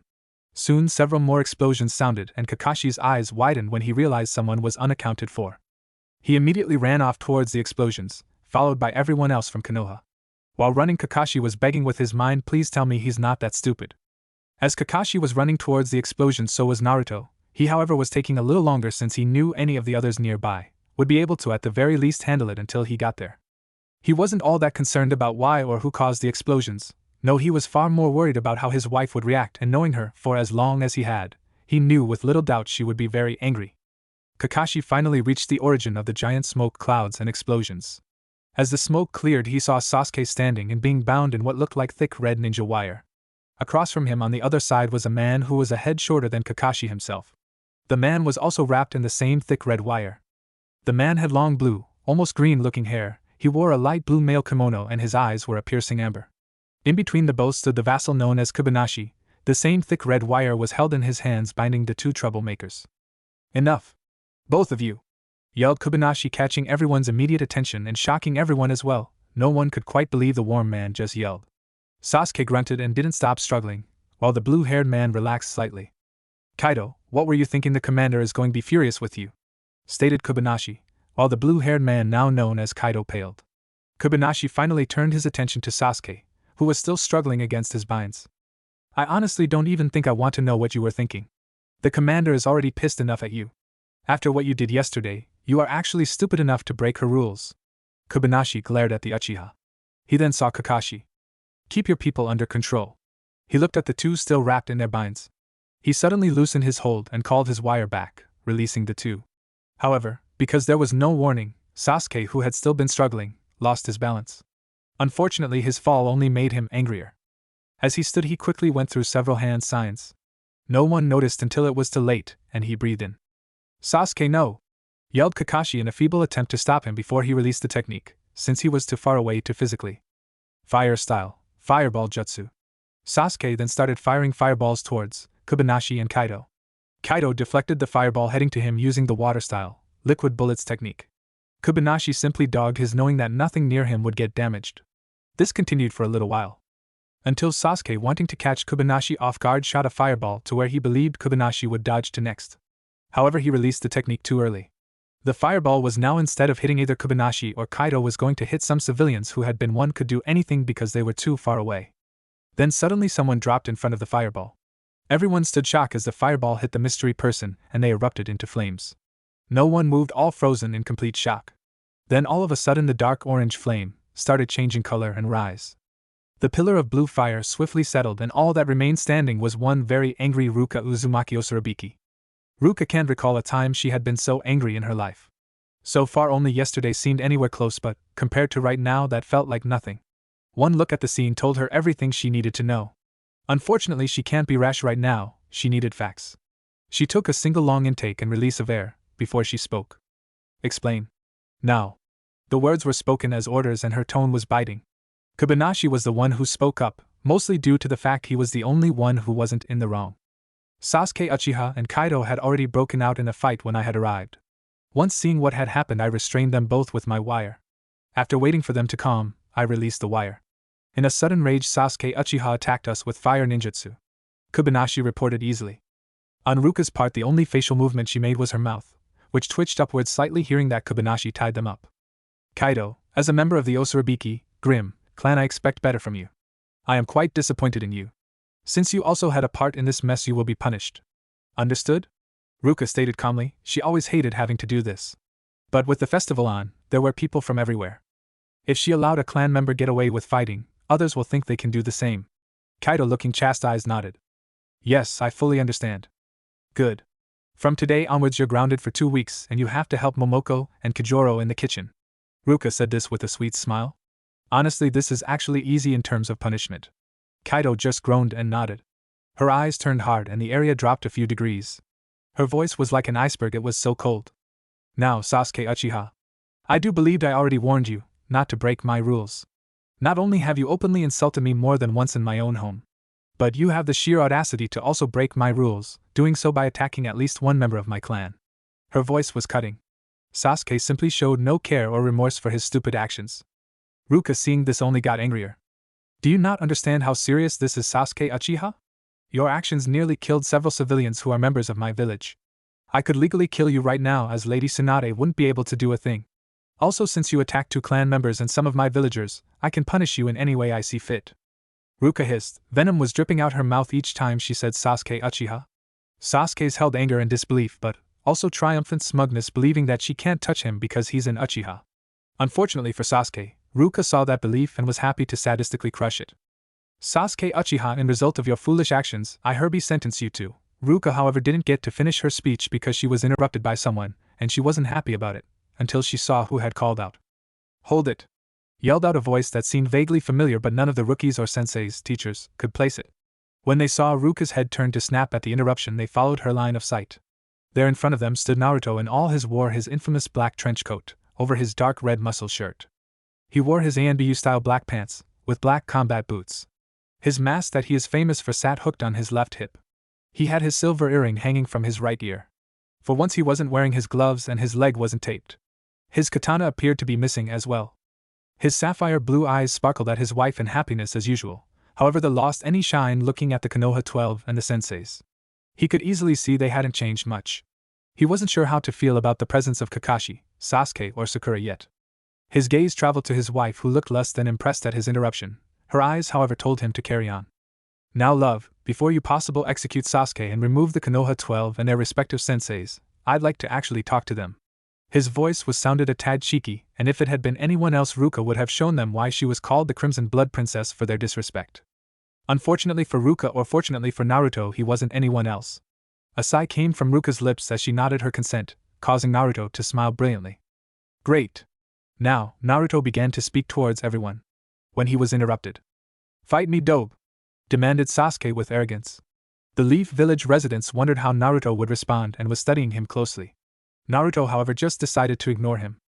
Now, as I was saying, Naruto began to speak before being interrupted once more. This caused Naruto to wonder if this is how Ruka felt when he interrupted her. Don't ignore me! I demand that you fight me! Said yelled Sasuke. Naruto sighed and decided to simply end it. Naruto turned to face Sasuke. No. Said Naruto blankly before turning back towards everyone else. Just as he began to speak again, he was once again cut short. No? You afraid to fight me, dope? I figured you'd still be a pathetic weakling after all this time. Sasuke sneered. Everyone from Konoha looked embarrassed and thought Sasuke was an idiot, except Sakura, of course. Ruka looked extremely amused at his comments. Kaido and Kobayashi looked affronted and Naruto rolled his eyes. He along with Ruka was trying to rile him up and both knew it would work. I'm not afraid to fight you, Sasuke, Naruto stated without care. Before going back to ignoring the grotesque man, until like always Sasuke said something stupid. Of course you are. Otherwise you'd fight me. That's fine, you pathetic loser. Run back and hide behind your whore of a wife. He sneered out. Though internally he knew he won and smirked triumphantly. However, Naruto wasn't riled up at all. No. Naruto smiled. It wasn't a nice smile. He decided to give Sasuke a taste of his own medicine. How? That's easy. By telling him the truth. Trying to rile me up won't work, Sasuke. Why won't I fight you? That's an easy one. Naruto walked right up to Sasuke, an amused grin held up on his face, all the while looking directly into Sasuke's eyes. You're no worth it. With that he turned back towards everyone else. Everyone from Konoha had to pick up their jaws. They hadn't been expecting that reaction. Like I had been saying. He pauses for interruptions, grateful when Kaido discreetly knocked Sasuke out. Here's what will happen. Sasuke will be locked up in our prison, both Lady Osorobiki and I will go to meet with your Lady Hokage and then we may come to an agreement. Until then Sasuke will remain here locked up. Before you argue, he attacked 2 members of our clan, verbally insulted the head of said clan more than once. This isn't a bargain or deal, this is what will happen. Do I make myself clear? Naruto spoke authoritatively. Konoha nodded, knowing there was nothing they could do. Naruto's smile returned. Good. Contact your Lady Hokage. It was an experience meeting you all again, said Naruto cheerfully, before disappearing completely. It was a few days later that a tired and ragged rookie 12-2 and their senseis stood extremely nervous in front of the Hokage's desk. None of the ninja met the gaze of Lady Tsunade as they stood before her to give their report. Tsunade didn't even have to be a legendary ninja to know something was wrong and was quickly losing her patience with the reluctance for anyone in front of her to tell her anything. Would anyone like to explain to me why I have a ninja missing and somehow have the rest back early?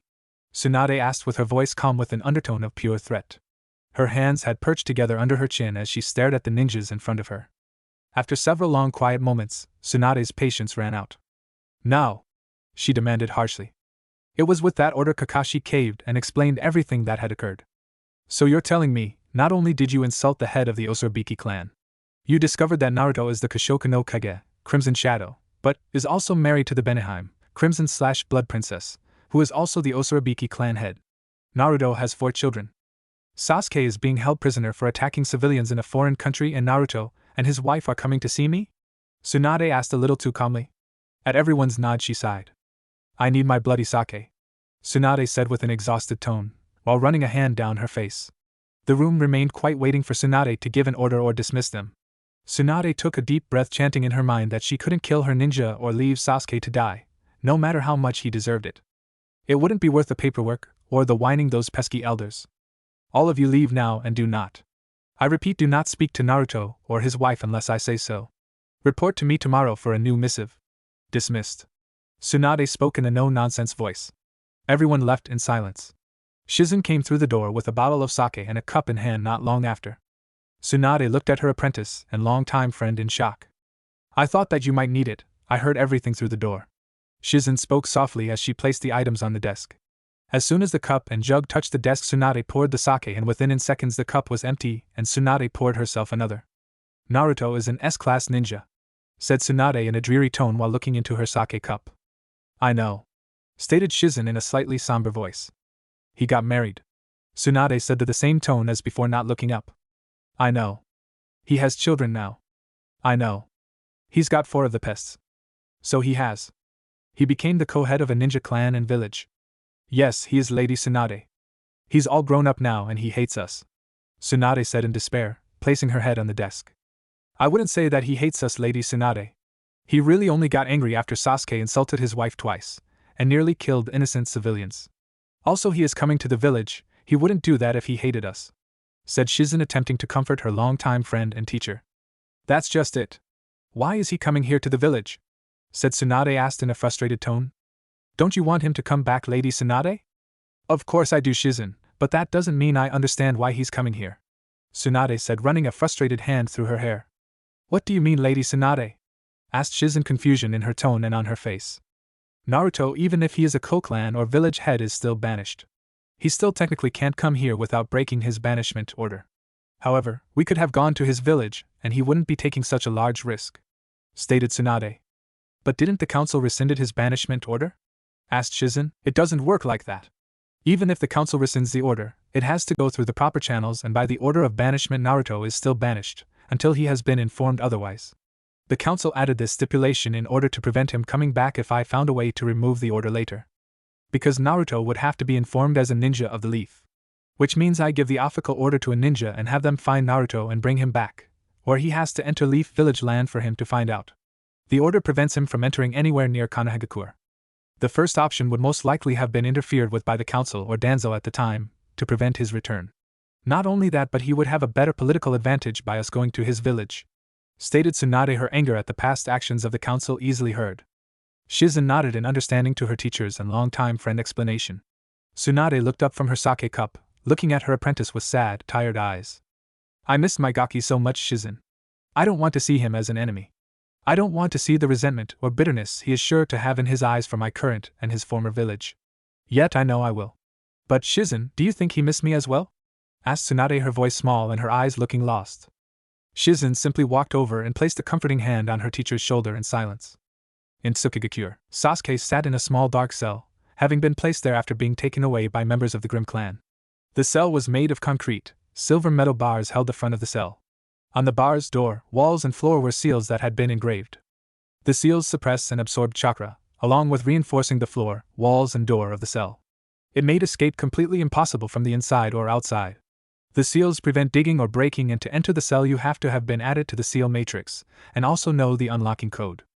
Sasuke's cell was found in the dungeon, however, it was only the first floor. The dungeon in the Grim clan's manor contained 7 floors, however only 5 had cells. For all intents and purposes, Sasuke's cell was actually one of the nicest. However, not only was Sasuke not aware of this, he really wasn't truly aware of anything. Sasuke was too busy stewing in his anger at Naruto, but also was held together only by his arrogance. He believed that the leaf would get him out without punishment because they wouldn't want to displease the last Uchiha. The truth was that Sasuke did not realize is that, in his own self-importance would cause his downfall whenever that may be. Meanwhile, above the dungeon, the Osurabiki clan was holding a meeting.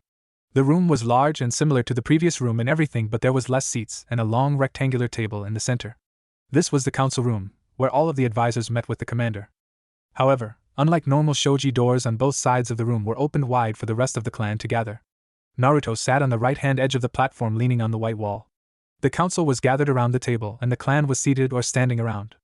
Naruto looked up towards the normal entry door, his sapphire blue eyes automatically indicating to everyone else to settle. Just as Ruka entered the room in a graceful flourish. Her steps quiet and measured, holding the eyes of everyone, including her husband, until she reached the platform and sat with her legs folded beneath her. Her back was straight, the tips of her toes touched the floor, and her posture screamed serious to the clan. Usually Ruka sat with grace, elegance and comfort, unlike today. Her eyes scanned the room, looking at all the faces before beginning her speech. As most are aware, we currently have a visitor sitting in our dungeons that have not been used in many years. Her voice was soft. It held clarity, and held the attention of everyone in the room. This guest is one Sasuke Uchiha from Konoha. He broke not only one of our sacred laws by attacking our civilians on a celebrated day of peace, but insulted my person multiple times. Her words sent mummers throughout the room, many angry at such crimes, others were shocked that someone would be so foolish. However, to those that were closest to Naruto were angry over who was residing in the dungeons rather than why. The council's eyes did not leave Ruka's face, nor did Naruto's. He will be staying until an appropriate punishment can be agreed upon with both myself and the Hokage Lady Tsunade. This means myself and a few others of my choosing will be traveling to Konoha, as soon as word is heard back from Lady Tsunade. You are not to touch or talk to the prisoner. There will be no arguments over this. I gather to inform you, not debate the matter. Until I return, I leave the clan in the hands of the council and Yugari. Dismissed. Ruka did not change her voice or posture the entire time she spoke. She continued steadily ignoring the mutters and curses sent towards Sasuke Uchiha, as well as everyone's reluctance to her leaving the village. The clan still listened to every word and would obey her commands. No one, no matter how much they wanted to, would harm the Uchiha, nor would they argue. The second their leader had the word dismiss leave her lips, everyone did as she asked. However, unlike how she entered the room, her body relaxed, and a small smile placed on her lips. It was also that moment, as the rooms cleared out, that everyone came to the same unanimous decision, indecent from their leader. If Konoha dared to harm their commander or her husband in any way, the Osurabiki, Grim, clan will rain down on them like hell itself had wanted it destruction. As everyone left, Ruka let a breath of relief past her blood-red lips. She was glad neither the clan or council had argued. There were only 2 people remaining in the room, Ruka, herself and Naruto. Naruto's deep sapphire blue eyes had not left her form since before she even entered the room. Within seconds Ruka slumped and folded her legs so that they curled around her towards the left, leaning on her hip. There were a few seconds of silence before Naruto's soothing voice sounded. "How many do you intend to come with us?" As he spoke, Naruto moved to sit next to his wife. Ruka rested her head on his shoulder. 3, not including the kids," she replied, almost instantly. As Naruto wrapped an arm around her. "I want you to come as the Koshoka no Kage, Crimson Shadow, and Masked," she continued, while Naruto raised an inquisitive eyebrow. "I have no doubt gossip has already spread, but I believe that denial will still be held over fact. Plus, since Osurabiki don't do co-heads but more leader and right hand held at equal footing, I can have you as my official guard and have the others watch the kids, who need to experience another village that is different to our or a civilian one," Ruka explained to Naruto as he shifted her so that she was seated across his lap, in order to run his fingers through her hair without letting go. "Plus intimidation factor," Ruka said, smiling, causing Naruto to laugh warmly. His eyes alight with humor, and his mouth set in a gentle, affectionate smile. "So who are we dragging along?" Naruto asked Ruka amusedly. "Kubinashi and Kajoro to watch the kids up close and Saizo to watch from a distance," Ruka replied without a moment of thought. Naruto nodded. "Good choice. They will protect the children fiercely," stated Naruto, trusting all of them without doubt. Both Naruto and Ruka knew that the talk with Lady Tsunade will either make or break Konoha. Ruka and Naruto both knew that the Leaf would want Naruto to fight for them, but Ruka decided to leave that choice up to Naruto. They had hyphenated their names for a reason. To show that they were equals in everything: clan, power, force, and choice. They were 2 halves of a whole. Ruka was the calm flow of a stream, while Naruto was the forceful rapids that could occur. Ruka calmed and tamed Naruto's rapid nature, and Naruto helped to shake up the constant calm of Ruka. They shared 2 clans, 1 name and 1 heart. And may Kami have mercy on anyone that tried to take that away, because Naruto, Ruka, and the Osurabiki clan will not. If anyone were to try and guess what attracted Naruto to his wife, they would probably say it was her jewel-like eyes or unusual hair color. However, if one was to ask Naruto, he wouldn't say it was either. If Naruto had to pick a physical aspect of what drew him to his lovely wife, he would have to say it had been her gentle, kind, and understanding smile. He, of course, couldn't deny that her exotic eyes and hair hadn't caught his attention at first. Anyone would know that would be a lie. However, he himself wasn't captured by her beauty, her deep mind, or never-ending compassion, until he saw her smile at him. Many would probably think that this was a flimsy attempt at hiding what they most likely thought was the actual truth, but for those that know him, they wouldn't doubt this at all. Naruto and his wife have been married for nearly 4 years, and he has no intention of that changing. No one could ever doubt that Naruto loved his wife, no matter the reason of how and why. If someone were to ask Ruka why she agreed to marry Naruto, she would never be able to list only a single reason. Her list would be too long to articulate. What sparked her interest in her love was a simple thing. However, Ruka's mood would both blacken and fill with anger if one would try and dig deeper. Her heart would give a twinge of hurt at the memory of how she found the broken and despaired boy. She would recall the despairingly beautiful stormy eyes, his fragmented soul easily reflected. She would feel the warmth of nostalgia and pride when her love built himself up again, even better than before. So if one were to ask Ruka what made her fall for Naruto Uzumaki, she would say 3 words. His breathtaking soul, or even his heart and spirit. There is no doubt that anyone who saw or heard this would believe that Ruka will ever give up Naruto or let anyone else try. It was a bright and sunny day in Konoha, is what many wished they could say. Unfortunately, this was not quite the case. The sky was a grayish blue, even though it was still rather warm. It was as if the weather of Konoha was waiting to see if the village pleased or angered Naruto. The gate guard sat stock straight, tense while also maintaining decorum.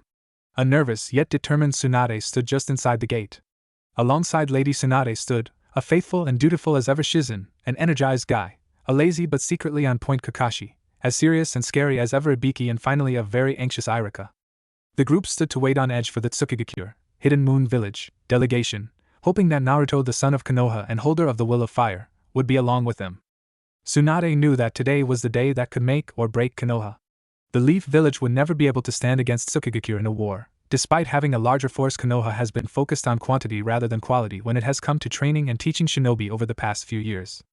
Tsukigakure has nothing but quality. Nearly all of their forces have the skill equal to 1 or more of the Sannin. Let alone any single of the commanders that had the ability on par with or greater than any of the Kage. Ruka is no exception to this, and she wouldn't be surprised if Naruto was as well. The Leaf has only fought in 2 large wars, whereas Tsukigakure has fought in many more wars, skirmishes and battles than Konoha could imagine. However, unlike Konoha, Tsukikakure isn't arrogant in their abilities or power, they don't flaunt it around or allow it to delude them into superiority, as the leaf did. Yes, Tsunade knew that if the council angered the couple, Konoha was doomed. Tsunade at least comforted herself that Danzo was executed not long after Naruto left, so at least he couldn't stir up trouble. On the other least comforting hand, the civilian council are going to be pissed about the obviously unprovoked assault or attack on the Uchiha, especially when they discover that Tsunade didn't tell them about it, and Naruto is married to the person that virtually took him as a political hostage.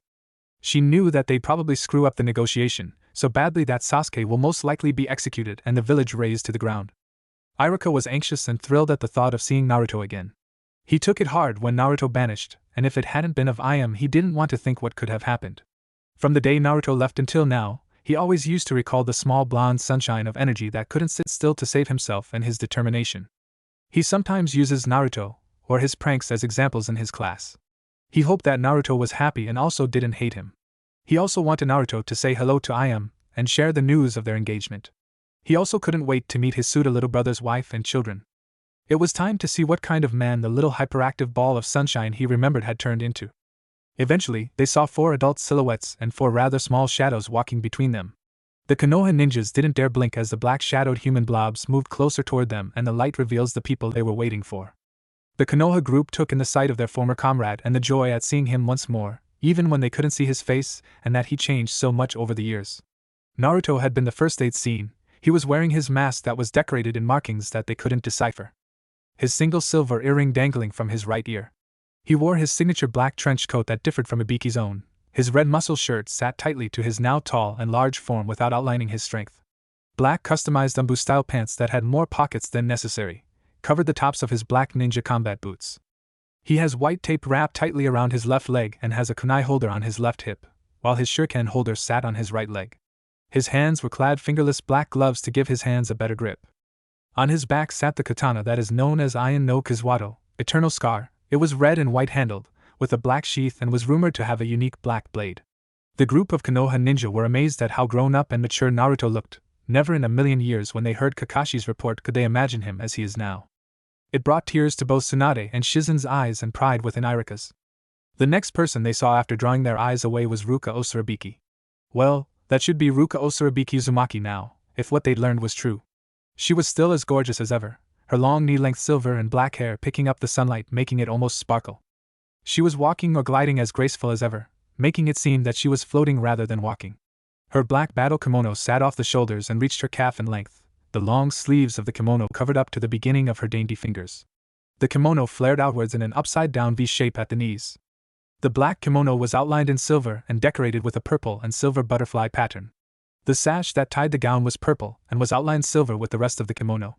The kimono fitted her like a glove, giving plenty of room for movement, while also emphasizing her curves and a generous bust. On her feet, she wore black ninja sandals. She wore no mask or jewelry, no makeup stained her face either. Her lips still held that natural blood-red coloring she was known for. She seemingly had no weapons on her person, but the Konoha ninja weren't fools. They were well aware she was a master at seals and probably had a very large number of weapons sealed on her person. Everyone there was amazed that the Naruto they remember could convince a girl like this to marry him. Her beauty was not exaggerated in the rumors they had heard about the Crimson Blood Princess, commander and head of the Osurabiki clan. They also knew her skill was even better than her beauty. The Konoha ninja knew to tread carefully with her. Their well-trained eyes eventually drifted down to the small girl holding Ruka's hand. The small girl was an exact replica of Ruka. She had Ruka's pale creamy skin and long black and silver hair. However, unlike her mother who kept her hair loose, the little girl kept her hair braided. She had other small differences from Ruka as well. Her eyes were a mix of sapphire and azure blue, and most drastically and obvious to all was the thin, very faint whisker marks that adorned her face. The girl was wearing a violet cheongsam chipao dress with white flowers, wearing black tights underneath. She had purple ninja sandals on her feet. The Konoha shinobi, especially the woman, thought that the little girl replica was adorable, and it made them wish a little for their own. Next to her was another girl. This one had sun blonde hair with silver streaks giving it a platinum blonde look. Her hair was tied back in a ponytail style reminiscent to Ino's own. She had pure sapphire blue eyes sparkling like the gem they're colored after. On her face was the exact same thin whisker marks as the girl holding Ruka's hand. The blonde girl wore a light blue cheongsam chipao dress with no sleeves. The dress has an orange vine pattern. She had black bike shorts underneath. She was wearing blue ninja sandals like her sister. Walking on the left side of the girl was a slightly taller boy. The boy had sun-blonde hair with black streaks. His hair is spiky and seems to reach to the top of the boy's shoulders. His hair spikes tilt to the right side of his head, making it shorter on the left. The boy had sharp and bright sapphire blue eyes. The face shape was a mix of both Ruka and Naruto, but the whisker marks were all his father. The boy was dressed in a dark green tank top with a black jacket. They found it rather adorable he matched his father, even if the jacket was far shorter. He had on black shorts and was wearing black ninja sandals. The style was practical and was good for blending in with foliage, good ninja wear. Simply looking at the boy, the Konoha delegation knew that this boy would grow into an amazing ninja one day without a doubt. It was, however, the last child that made them pause and suck in a breath. Because the last child was identical to a young Naruto in every way. The boy had spiky blonde hair which reached to his shoulders. His eyes were a bright azure blue that he inherited from his mother. He was as short as his sisters, as Naruto had once been shorter than anyone in his year. On his face were the exact same whisker marks as both his brother and father. He was also wearing Naruto's patterned sunny grin. He had on an orange shirt that was, thankfully, a burnt orange, not the fluorescent orange that Naruto had been famous for. He wore black shorts and ninja sandals. There was no doubt to anyone that this was Naruto's child. It took everything in them not to look amazed at the mini Naruto, and even more in Tsunade, Shizen and Iruka not to smile at the nostalgic remembrance that the child's appearance brought them and the bittersweet feelings that it gave. Behind them traveled a tall man. He had blonde hair which, if looked at closely, had a layer of black underneath. He had warm amber eyes and had a black scarf around his neck. He wore an olive green traditional plain kimono, with an aqua jacket over top, and he had regular black ninja sandals. From Kakashi's report, this was Kubanashi. After finding out his name, appearance, and his odd weapon, they researched into him further. He was known as Kubanashi of the Red String, Akai Haimo no Kubanashi. In the bingo book, he has a large bounty, especially for a simple vassal. Standing next to him stood a woman. The woman had long wavy brown hair tied up in a single ponytail with half of it covering her face. She had light green eyes on her face. The woman was wearing a white and pink dress kimono with flowers decorated the bottom.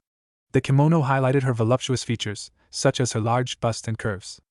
The kimono also covered her feet, making it unable to tell what type of shoes she was wearing. The woman was beautiful, that was no doubt, but her beauty fell slightly short of Ruka's own. After finding more information on Kubanashi, it was discovered that this woman was known as Kijoro and was considered to be a partner, or at the very least an associate of Kubanashi. Her name in the bingo book is Kijoro of the Demon Hair, Onika no Kijuru, and occasionally uses Tez-san, fan, as weapons. As they walked closer to the gate, a shadow dashed out of the treetops, nothing but a shadowed blur to those from Konoha. Their eyes widened from worry that this could be a possible assassination, but the Tsukigakure delegation didn't even flinch. Now walking on the other side of the blonde, amber-eyed man, stood a tall black-clad man. He had black hair and dark green eyes. The man was lean but appeared to have muscle. He wore all black, both his forearms were wrapped in white bandages. He had black gloves covering his hands. On his back sat a very large sword that was also covered in white bandages, instead of a sheath. This is who they recognized to be Saizo. He was a ninja taught in the very old ways and was extremely skilled at assassination and sabotage. However, the sword he keeps on his back is not for show. It is rumored that he once fought all of the 7 swordsmen of the mist into a standstill, and the only reason the fight was a standstill is because Saizo got bored and decided to leave. Saizo of the Heavenly Darkness, Ten no Yami no Nishikura, was not a man to be trifled with, especially when he has been compared to a demon in human skin. The Konoha delegate took the time to file their observations away into their minds and compare it to the information they already had. All of them knew that the chance of these people helping or joining them was slim. The chances that Naruto would be pleased to see them was very small, and the chances that the civilian council would screw the whole thing up was extremely large. The Naruto clone probably would not help in that regard. This was something that struck all of the ninjas with curiosity. Why bring their children? It was strange that they would bring their children into a possibly hostile environment. Another thing that was weird was that they only had a group of 5 adults. Usually, a delegation from another country would send more. It was something else to add to the pile of things that kept and would continue to keep the Konoha ninja on edge. Eventually, they made it to the gate where Tsunade and Ko moved to greet them. This was the usual protocol for welcoming another country's people into their village for a political reason. However, before they could utter a word, Naruto partially removed his mask so it was only covering the left side of his face. There was a light in his jewel-hard eyes, a look at Iruka would remember that Naruto would get when he was about to prank somebody. "Hello, Granny Tsunade," spoke Naruto, with a giant smirk only visible on one half of his face, making everyone from Konoha pause and think we are so doomed. As both parties made their way through the village, Tsunade and Iruka watched as the Tsukigakure group huddled together, changing their formation so that Kubanashi flanked left, Kijoro took to the right and Saizo stood behind, encompassing the children in the center, keeping them from any curious eyes. However, the small blonde boy was kept close to whom Tsunade knew to be Naruto. Naruto had replaced his mask, keeping it stuck to his face using chakra. It wasn't hard to guess why Naruto didn't want the villagers to see him, or his children, and it was something that caused both pain and understanding to Tsunade and Iruka. Tsunade was just glad that he didn't have a grudge against her, proven by his usage of Granny Tsunade. It was a name she usually hated and would have hit anyone else for using, but in this one instance, she was glad to hear it.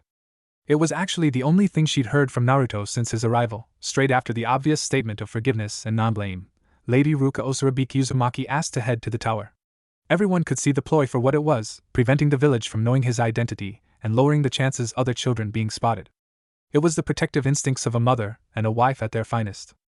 It didn't take long to reach the Hokage office, even with all the curious stares they drew, along with a few lustful ones. All of them were quite good looking after all. As soon as they entered, Tsunade dismissed her Anbu hidden in the room. As soon as they had exited and she was sure no one was watching, she glommed Naruto, very nearly squeezing him to death in the process with her strength. On the plus side, even if Tsunade managed to suffocate him, she was a medical expert, and could easily resuscitate him. Luckily, for everyone involved, she realized him when he started to go blue.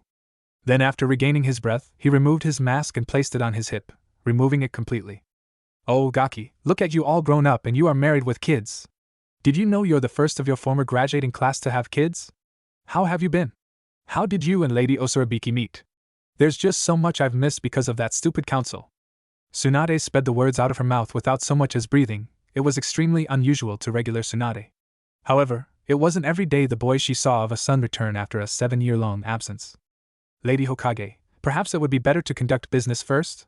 I know you would like to reconnect with my husband. However, until our official business with the leaf is concluded, Naruto, otherwise known as the Koshoku no Kage, the Crimson Shadow, is here as my personal bodyguard and member of my village." Ruka intervened before either crying or another round of questioning began. She had kept her voice polite and even had a small smile on her face despite the fact she wanted the actual village to burn to the ground in a fiery, never-ending chaotic devastation. Tsunade meanwhile had considered her proposal and sighed, before nodding in acceptance and taking a seat. Ruka followed her lead, taking a seat in front of the desk. Naruto chose to stand just slightly behind her, as both a sign of protection but also as one to show his loyalty. Naruto Uzumaki would stand by his wife and clan head, even against his former home. Both Ruka and Tsunade sat with their eyes locked in silence, both waiting for the other to break their silence. In the end, it was Tsunade. "Lady Osurabiki, I have already heard the reports from the teams I sent, concerning their time within Tsukigakure." Tsunade would have continued if she had not been interrupted by Ruka. "Speaking of which, Lady Hokage, why did you send such a large force to my village? A single team could have done the same type of job, possibly one more equipped to handle diplomatic assignments." Ruka knew full well that the end of that sentence made her a tad hypercritical, considering that she'd basically insulted everyone on that mission. Which, by regular standard, was definitely not a diplomatic solution. Tsunade's eyes twitched slightly, showing her annoyance at not only being interrupted but also her ability to assign mission correctly. The numbers were due to a multitude of reasons. Mostly because they were charged with finding an S-rank ninja. The ranking alone usually screams run away if seen. "All of my ninjas have all been under a lot of pressure and stress as of late, especially the Konoha 11. The tension needed to be gone for them to be effective," stated Tsunade, trailing off. Only for Ruka to easily follow her train of thought. "So, sending them off on a possible wild goose chase to my village, which is wrapped under as a supposed diplomatic task in meeting me, which just happened to be timed with our festival, would give them some R&R. All without your pesky elders and council to nag you over it because it is an actual mission. That is rather sneaky of you, Lady Hokage. Please continue with your earlier statement, now that this issue is resolved," stated Ruka with a smirk on her lips, a new appreciation for the old Senju princess. Tsunade smirked back before schooling her face and continuing. "Right, as I was saying, I have already heard the reports from the teams I sent, concerning their time within Tsukigakure. I would, however, like to hear your version of events so that this matter can be cleared up quickly." Tsunade spoke with a blank face and respectful tone. Ruka eyes the Hokage carefully and calmly before nodding. "Very well, Lady Hokage. If my version of events is what you want, then that is what you shall get." Ruka moved back in her seat for comfort. Tsunade internally sighed, knowing that that movement usually meant a lengthy report or discussion. She wished she had Sake right now. After your Konoha teams arrived, they quickly delved into trying to find the Koshoku no Kage, the Crimson Shadow. This failed rather swiftly, due to the loyalty my villagers have. They only managed to revive barely anything of worth. This, along with the information they had required, caused the leader Kakashi Hatake to arrange a meeting with me. They, of course, had already met me unknowingly when I picked my children up from the park. Hataki and the elder sensei Zasuma Sarutobi and his wife, Karina Yahi Sarutobi, were polite to my steward and to me. Several others of the group also showed good diplomatic behavior, included Hinata Hyuga, Eno Yamanaka, the ninja hound Akameru, and Choji Akimichi. Shikamaru Nara and Shino Abirame remained neutral, while Might Guy, Niji Hyuga, Tenten and Rock Lee remained in the village. Sasuke Uchiha, Sakura Haruno Uchiha and Kiba Inuzuka were forced into being respectful. Kiba Inuzuka was leering at me, while Sasuke and Sakura Uchiha believed to be above my station, in my own village. The topic of the Kashoku no Kage, the Crimson Shadow, was the focus of the situation, after the discovery that he is linked to someone that was in Konoha. After that, I questioned as to why I should set up a meeting. Kiba Inuzuka began shouting and being although disrespectful, it was nothing that hadn't been expected. The topic of what value would it be worth to my clan then started entering the discussion when the Uchiha rather blatantly stated that he was basically stating that he would impregnate someone with the clan to give my clan an Uchiha. This, although I was highly unimpressed with and anger had begun to rise, I would have let the matter drop. However, it was the fact that he clearly insulated that it was I that he would bestow this honor. Even after I plainly warned him that I was a married woman and did not take kindly such a statement, he called me a filthy whore that should be grateful he offered his seed to me. I just only managed to prevent my guards from killing him on the spot. A second later, and it would have been his corpse sent back to you. Ruka narrowed her eyes at the Kage. Name-calling does not bother me, Lady Tsunade. I have been in wars and skirmishes. I am thicker-skinned than that. She spoke with conviction. Before telling them to leave my home, I informed your team that I would tell the Kashoku no Kage, the Crimson Shadow, that they wanted to speak with him. I also warned all of them to follow my rules or face my consequences. Ruka's voice was hard, almost cold, and her eyes were solid. Then barely a day later, Sasuke Uchiha starts a fight in a crowded, busy street, in the middle of our peace festival, and not only attacked one of my clansmen, but innocent civilians. Then proceeded to insult both my husband and myself again. Trust me on this, Lady Hokage. I was about to give the execution order when my husband stepped in. As my husband suggested and requested, Sasuke Uchiha is now locked up and I kicked your ninja out of my village. That, Lady Hokage, is what occurred. My opinion is that you have an unstable spoiled brat that thinks his name will kill opponents for him. And I would have either killed or stamped that out years ago. Ruka finished, not feeling guilty at all for voicing what she believed or felt.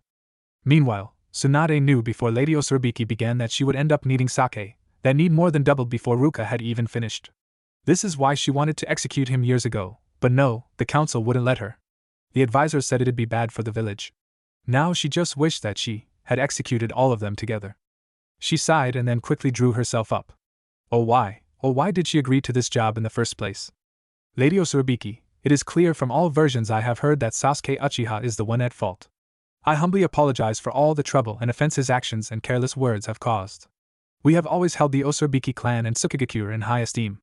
It is the Leaf Village's oversight about his attitude. Please allow us to correct it for ourselves. Stated Tsunade humbly and respectfully.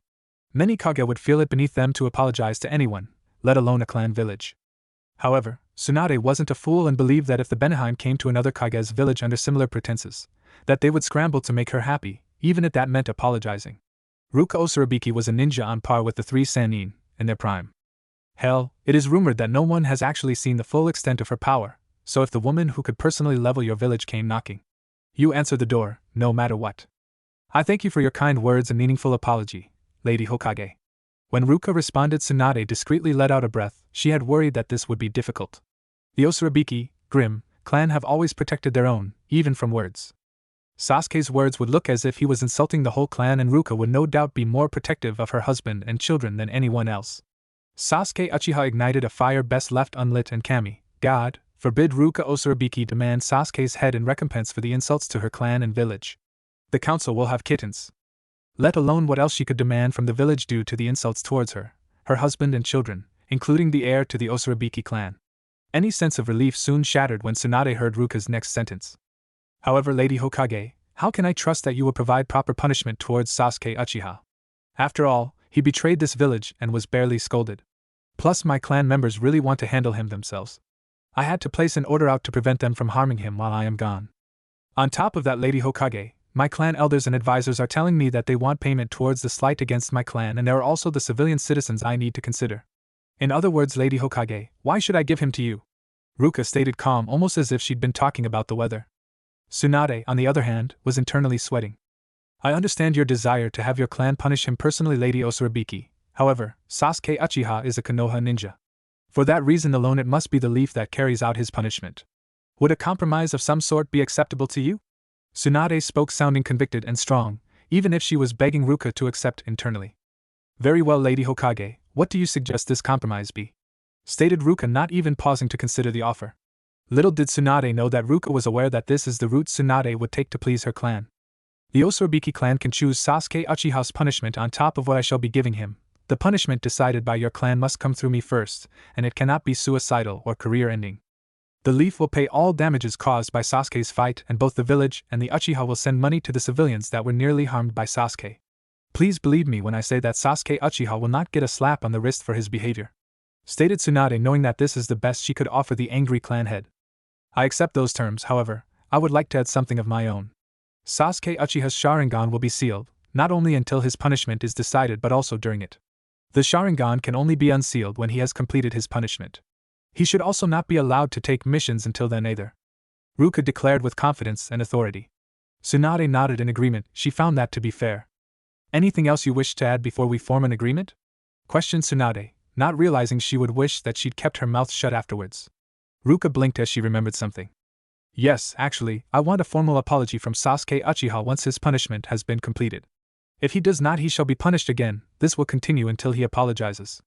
Ruka added in, leaving off her thoughts, that after so many times she'll simply extract a pound of flesh in place of what he owes. Tsunade voiced her agreement to this clause as well. Now, it is time to answer my questions, Naruto Uzumaki Osorobiki Namikaze.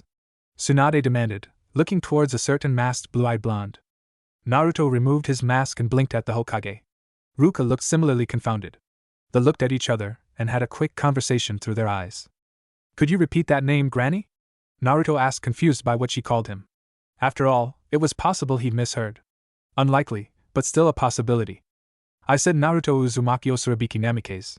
Tsunade spoke, wondering why he had her say his name. I think you need to stop drinking, Granny. You're adding things that don't exist in my name. Where did you get Namikaze from anyway? Naruto spoke to his fellow blonde and mother in all but blood. Although he could swear he'd heard it somewhere before. Tsunade, however, realized Naruto really had no clue about who he was. Namikaze was your father's name, Naruto. Your heritage leaked out after you left the village. Your father's name was Minato Namikaze, otherwise known as the Yellow Flash or the Fourth Hokage.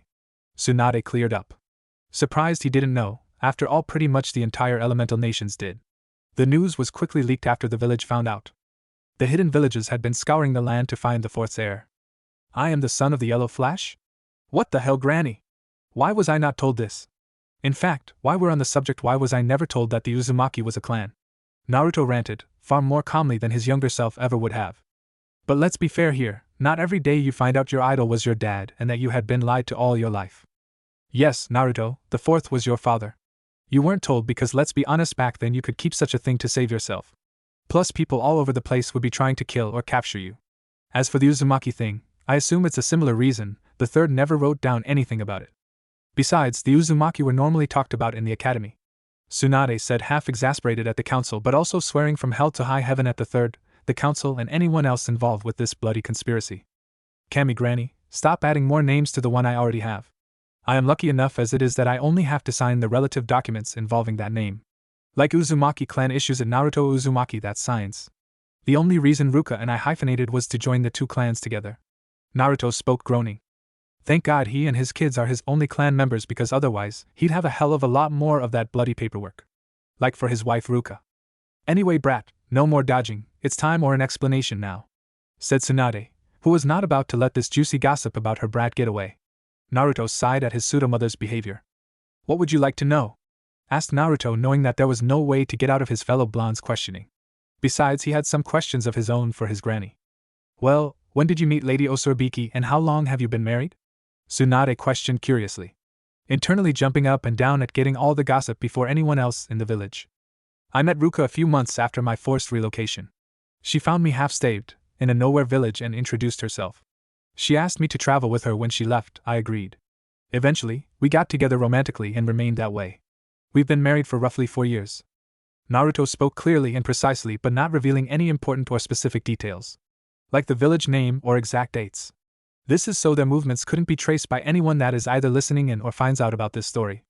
Naruto was once a Konoha ninja, therefore, He knew how quick the leaf rumor mill was. But it was nothing to the Tsukigakure and Osurabiki clan rumor mills. Since you literally live with the people you're trying to keep secrets from.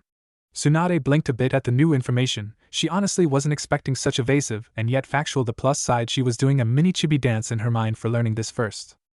Added to the fact that her gaki, brat, is really married is fantastic. Granny Tsunade, I have my own questions for you. How bad is it for Konoha that you had to bring an unknown S-rank ninja to fight for you? This is not normal. Why was my presence here was something you were desperate for? If you suspected me to be at Tsukigakure, you could have easily written a letter to Ruka and asked her to pass on the message or extra letter. Hell, you could have done that at all of the major villages in case I had been seen there. Instead, you send a retrieval team. Naruto asked, knowing there is something more to this than she had stated. Excused to give her ninja a vacation or not, the procedures Tsunade used were very odd and not normal.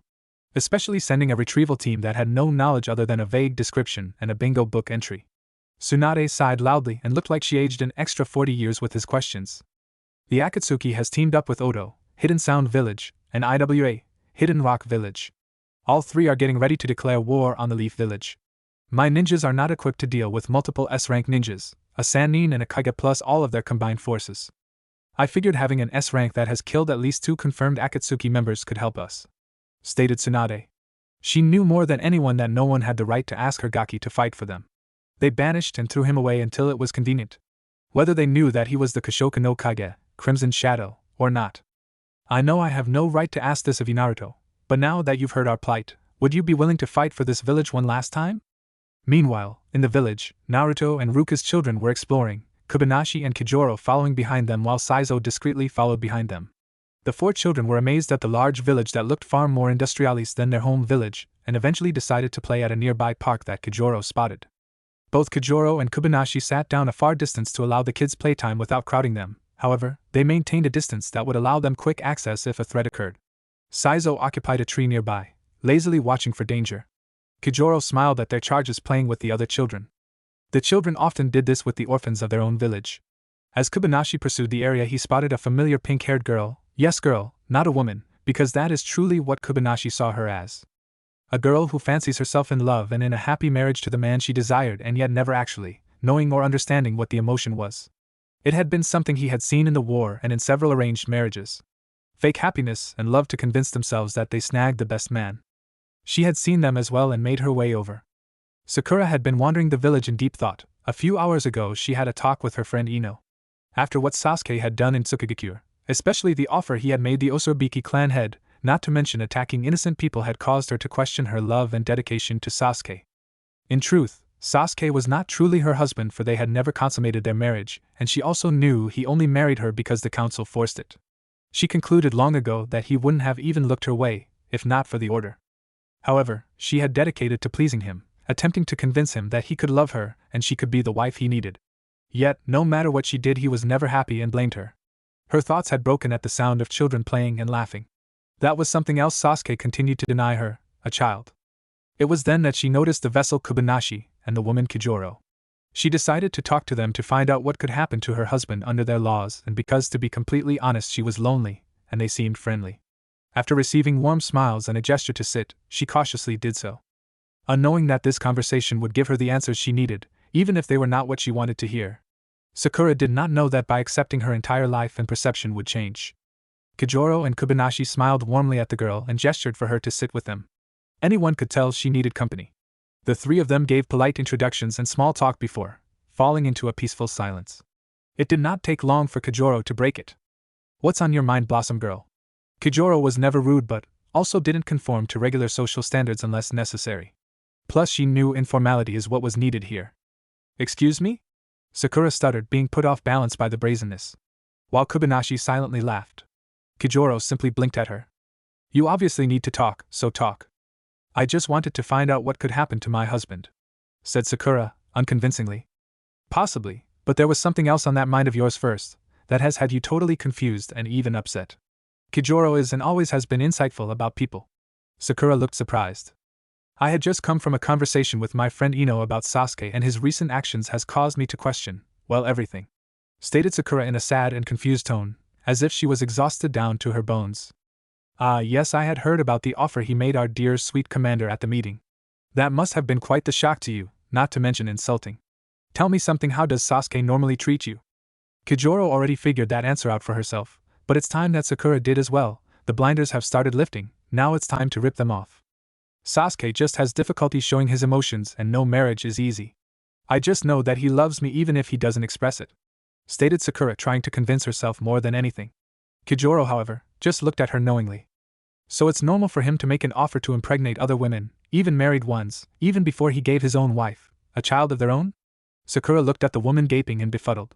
Yes, she knew exactly what Kijoro was speaking of. She was surprised that the woman knew about that particular incident.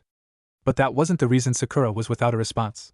No, it was simply that Sakura didn't know what she could possibly say to that, and in all honesty, she didn't wish to actually know the answer to that question. Sakura was fully aware that it was Sasuke that prevented them from conceiving a child, nor did she know or understand why that was. In truth, Sakura desperately wanted a child. She saw many mothers and families with their children, and it made her jealous. She couldn't even do the midwife shifts at the hospital because it left her feeling bitter and miserable. I'm also assuming that your love of Sasuke makes you a better person. It makes you more understanding of others and their needs, more respectful of others because of your position. He helps to calm you rein in your temper and helps you in your duties as a clan matriarch. Kijoro was being ironic and slightly sarcastic with her wording. She knew that the Uchiha did none of those things and that his treatment and relationship with Sakura actually brought the worst out in her, and she could tell that Sakura did as well deep down. Sakura herself did not know how to answer that question either, mostly because Sasuke did none of those things. What duties was she even talking about? But the comment on respect, manners and her temper made her flinch rather than make her angry. The look Kijoro gave her when bringing those topics up were direct indicators that she was speaking of her behavior in Tsukigakure. Sakura knew her behavior was abhorrent, and was extremely embarrassed in hindsight. She also admitted to herself that it wasn't just due to Sasuke that she treated the two that way. It was also due to her jealousy of Ruka and Naruto that sparked the way she spoke to both, seeing the dope, loser, idiot etc. have not only a loving and successful marriage but 4 children. Not 1 but 4, when Sakura herself didn't even have a single one despite being married to Sasuke for nearly 7 years. Sakura, I'm going to hit you with a few home truths that you will not like. Your love of Sasuke is simple over-the-top fangirlism. You had no true idea what love really was during your admiration of him. Sasuke is rather obviously not in love with you and you are fooling yourself because you don't want to admit it.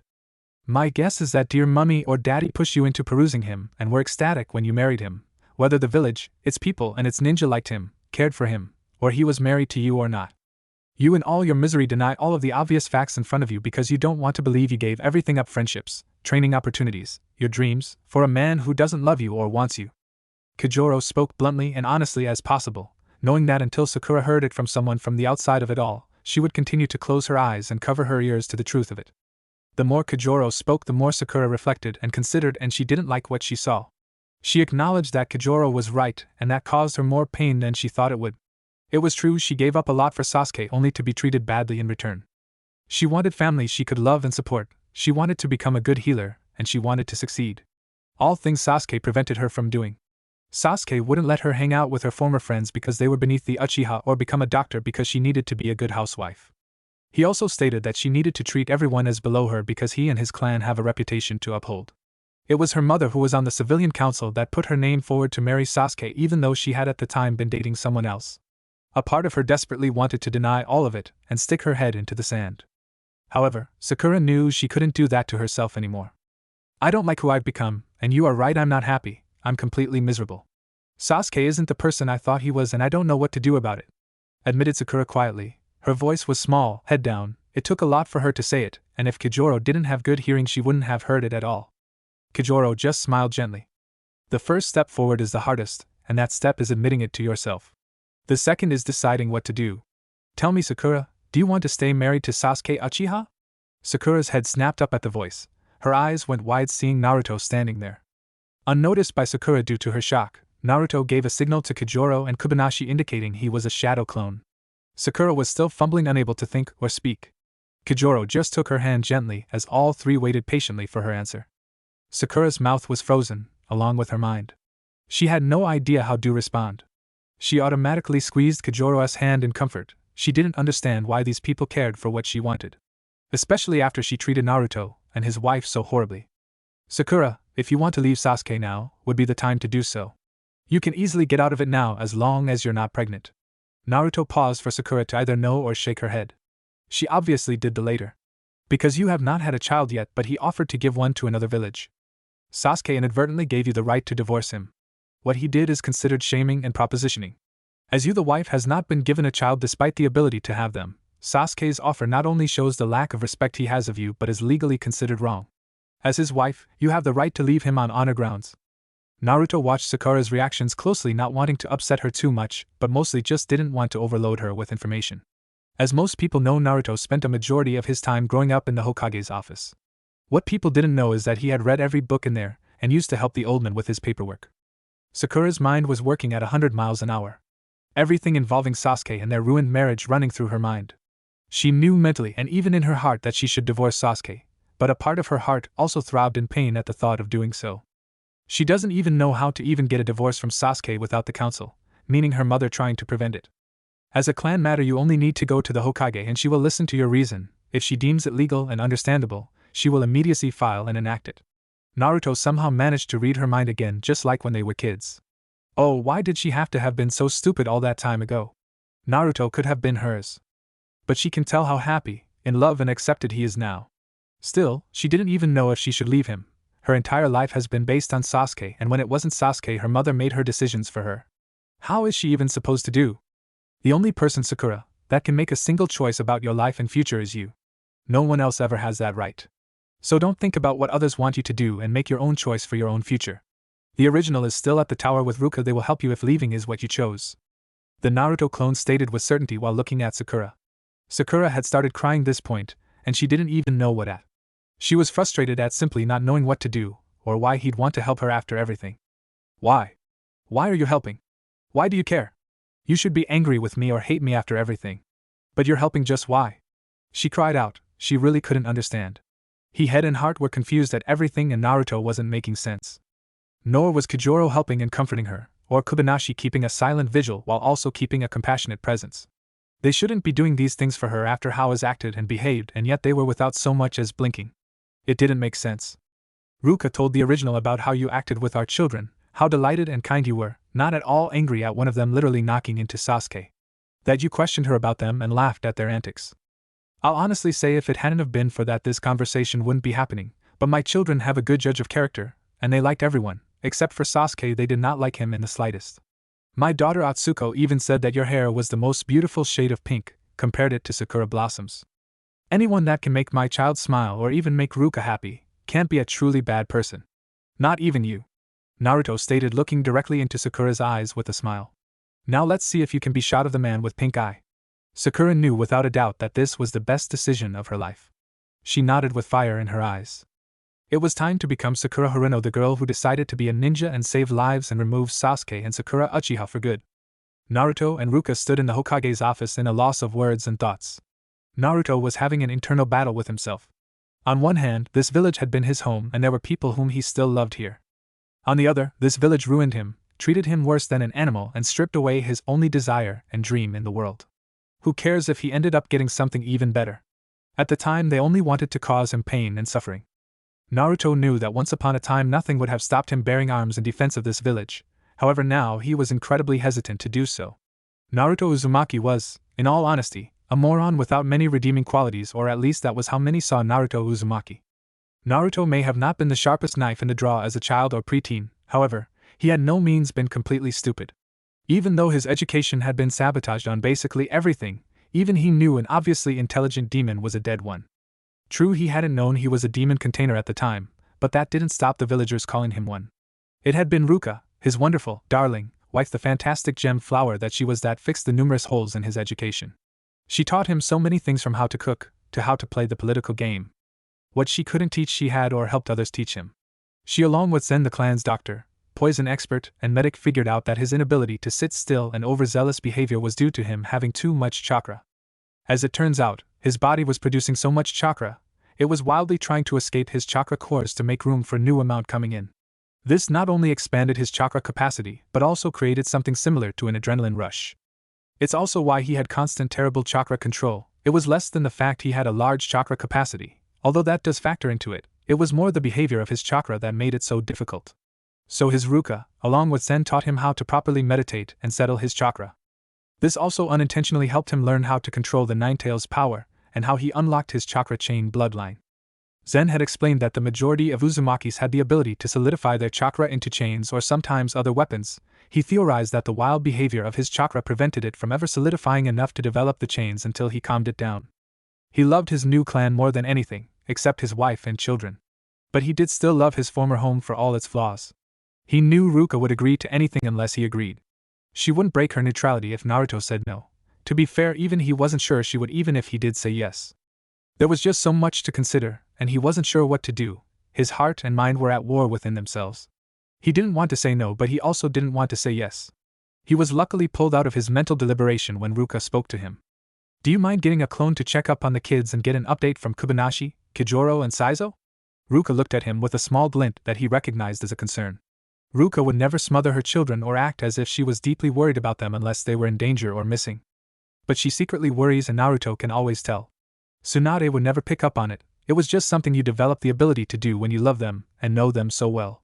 So Naruto simply smiled at her gently and seamlessly created a shadow clone without a single hand seal. When it appeared, it immediately took off to follow his orders. Ruka's eyes gave a hidden appreciative look. Honestly, Naruto loved his wife's bright eyes and the expressions they could make. Despite being a ninja, clan head, and pretty much mercenary, Ruka would rarely hide any of her emotions or expressions, and after being with her for 7 years, Naruto could even read the hidden ones. Naruto had obviously learned a lot over the years due to Ruka, not only in life and social skills but in fighting too. The bingo book entry that the elemental nations hasn't even gotten most of his skills in it. Naruto by this point in life has mastered sealing, his chakra chains, and the nine tails. In fact, the Kyuubi and he were now good friends, and Kurama, Kyuubi's name, is rather fond of Ruka as well and had taught him how to use his chakra to regenerate himself as the fox does. He has practically mastered his chakra control, and he even has fox-style sage mode. After leaving Konoha, Naruto had to give up the Toad contract because they are allied with Konoha. When he befriended Kurama, the fox told him where to find the fox contract. Members of the clan also taught him different taijutsu styles and kenjutsu, which allowed him to create his personal edged blade style. Even though his wife could still kick his ass in kenjutsu, he was nearly a master in that as well.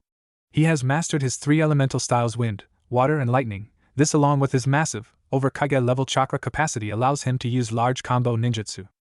Not only did Zen fix his chakra issue but also his malnutrition from his childhood starvation and bad eating habits. Kurama had been converting the massive amount of ramen into nutrient. This, however, was only a temporary solution and had stunted his growth. Thankfully, Zen was able to reverse all of it with his herbal remedies, along with correct all the poorly healed injuries he had from when he was still in Konoha. He also learned how to determine if something was poisoned and how to identify different types of poison and how to treat them. He also learned basic non-chakra healing. He can never learn how to heal someone using chakra because Kurama's chakra naturally mixes with his own, making it slightly corrosive.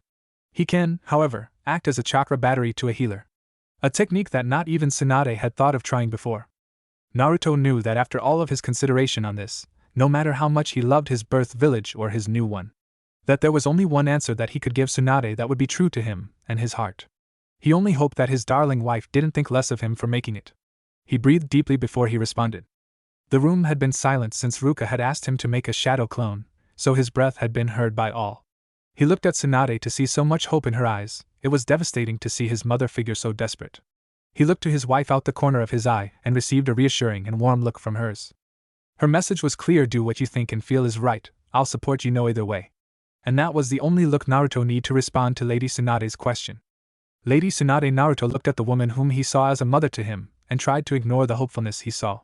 He clenched his fists, and all his muscles tensed as he stated his next words: I cannot in good faith or conscience fight for Konoha in any way. As much as I loved my home village despite my treatment and banishment, I cannot trust your ninja with my or my comrades' safety. I must also stand by my new home and village who are neutral in this war. There he said it. It had killed him to do so, to crush her hope. But Naruto was being honest in his entire statement. He simply couldn't trust Konoha to watch his back or the lives of his clansmen. His clansmen were not only his team but family, and as Kakashi taught him, protecting their team came before anything and anyone, including a mission. If living in Konoha had taught him anything in his ruined education, it was you can't trust Konoha to watch the demon brats back because they want him dead more than you, and he'll be damned if his clansmen died because it was time to say goodbye to the last tendrils from his heart to Konoha because Naruto Uzumaki isn't its protector anymore. No matter how much it breaks his heart. There are a lot of stories, factual and fictional, that Naruto and Ruka tell their children. Ruka tells them legends of the Osurabiki and Uzumaki clans. Naruto tells them stories of his adventures and missions. There is, however, one story Naruto will never be able or willing to tell his children. How he met and fell for their darling mother, Ruka. The reasons are not because of any lack of information or love, either is it due to lack of interest or adventure. No, the reason Naruto will never tell his children is selfishness and an unwillingness to lie. Neither Naruto or his wife gloss over details when telling any true story. If they need to edit the story, then the kids aren't ready to hear it. It's that simple. However, the how, why and when of Naruto and Ruka's love story is not something Naruto ever wants to tell his children. He never wishes his children to know of how weak and darkened he had been. How their loving and bright father almost ceased to exist due to the shattering of his heart and the tatters of his dreams. So yes, Naruto decided to be selfish rather than tell his children that their father had almost given up, something he had always taught and pressed into his children to never do. In any case, it is not so surprising that if Naruto was unwilling to tell his children the story, why would he tell Tsunade anything other than what he had? It had been 6 months after his banishment, and Naruto had been living on the streets. He had been unable to find work to afford things like shelter, food, and clothing. It is not unsurprising since all he knew how to do was be a ninja and lacked any skills in reading or writing. Lack of food is something Naruto was sadly used to. How could he not be when the villagers tried to starve him by giving him rotting food and overcharging him for it? However, the elements were wearing him down with nowhere to stay. Huddled between boxes as he was, he knew he looked pathetic. Originally Naruto was determined to survive and force Konoha to see what they had lost. But Naruto couldn't join another village because of his burden. Even he knew they'd just extract the fox and place him into someone from their village. So he was left to wander. The problem with such a thing is that he had no type of income and barely any money. Which led to his current situation, nearly a month with no food and even longer without any kind of accommodation, has led his body into a deteriorating state. The only reason he has lasted this long is the Kyuubi. It has been using its chakra to prevent his body from wearing down as quickly as a normal person. Using its chakra as nutrients to prevent him from deteriorating quickly, giving him more time to save himself. Unfortunately, his body could not hold out much longer and his muscles were slightly atrophied from lack of movement. Naruto knew that he would not hold out for longer than another 6 weeks at best, and for once he didn't mind giving up. It was sunset when she found him, his bright blue flower. She had simply stumped across him after seeing his faded orange pant leg sticking out from the corner of her eye. How could she not go over and make sure that his person was okay? Her mistake was believing that his physical state would be her concern. Her heart broke when she saw his broken gaze and she was furious that such potential was wasting away. She had been trained in everything she could be since she could walk by her father and teachers. But the most important lesson her father had taught his daughter was spotting potential and to never waste it. Ruka could tell his shadowed eyes had once been bright and his dulled hair vibrant. His mouth had no place being in a frown, and his body should not have been so thin and small. She could see where muscle had once been and how he watched her movements ever so minuscule without being obvious.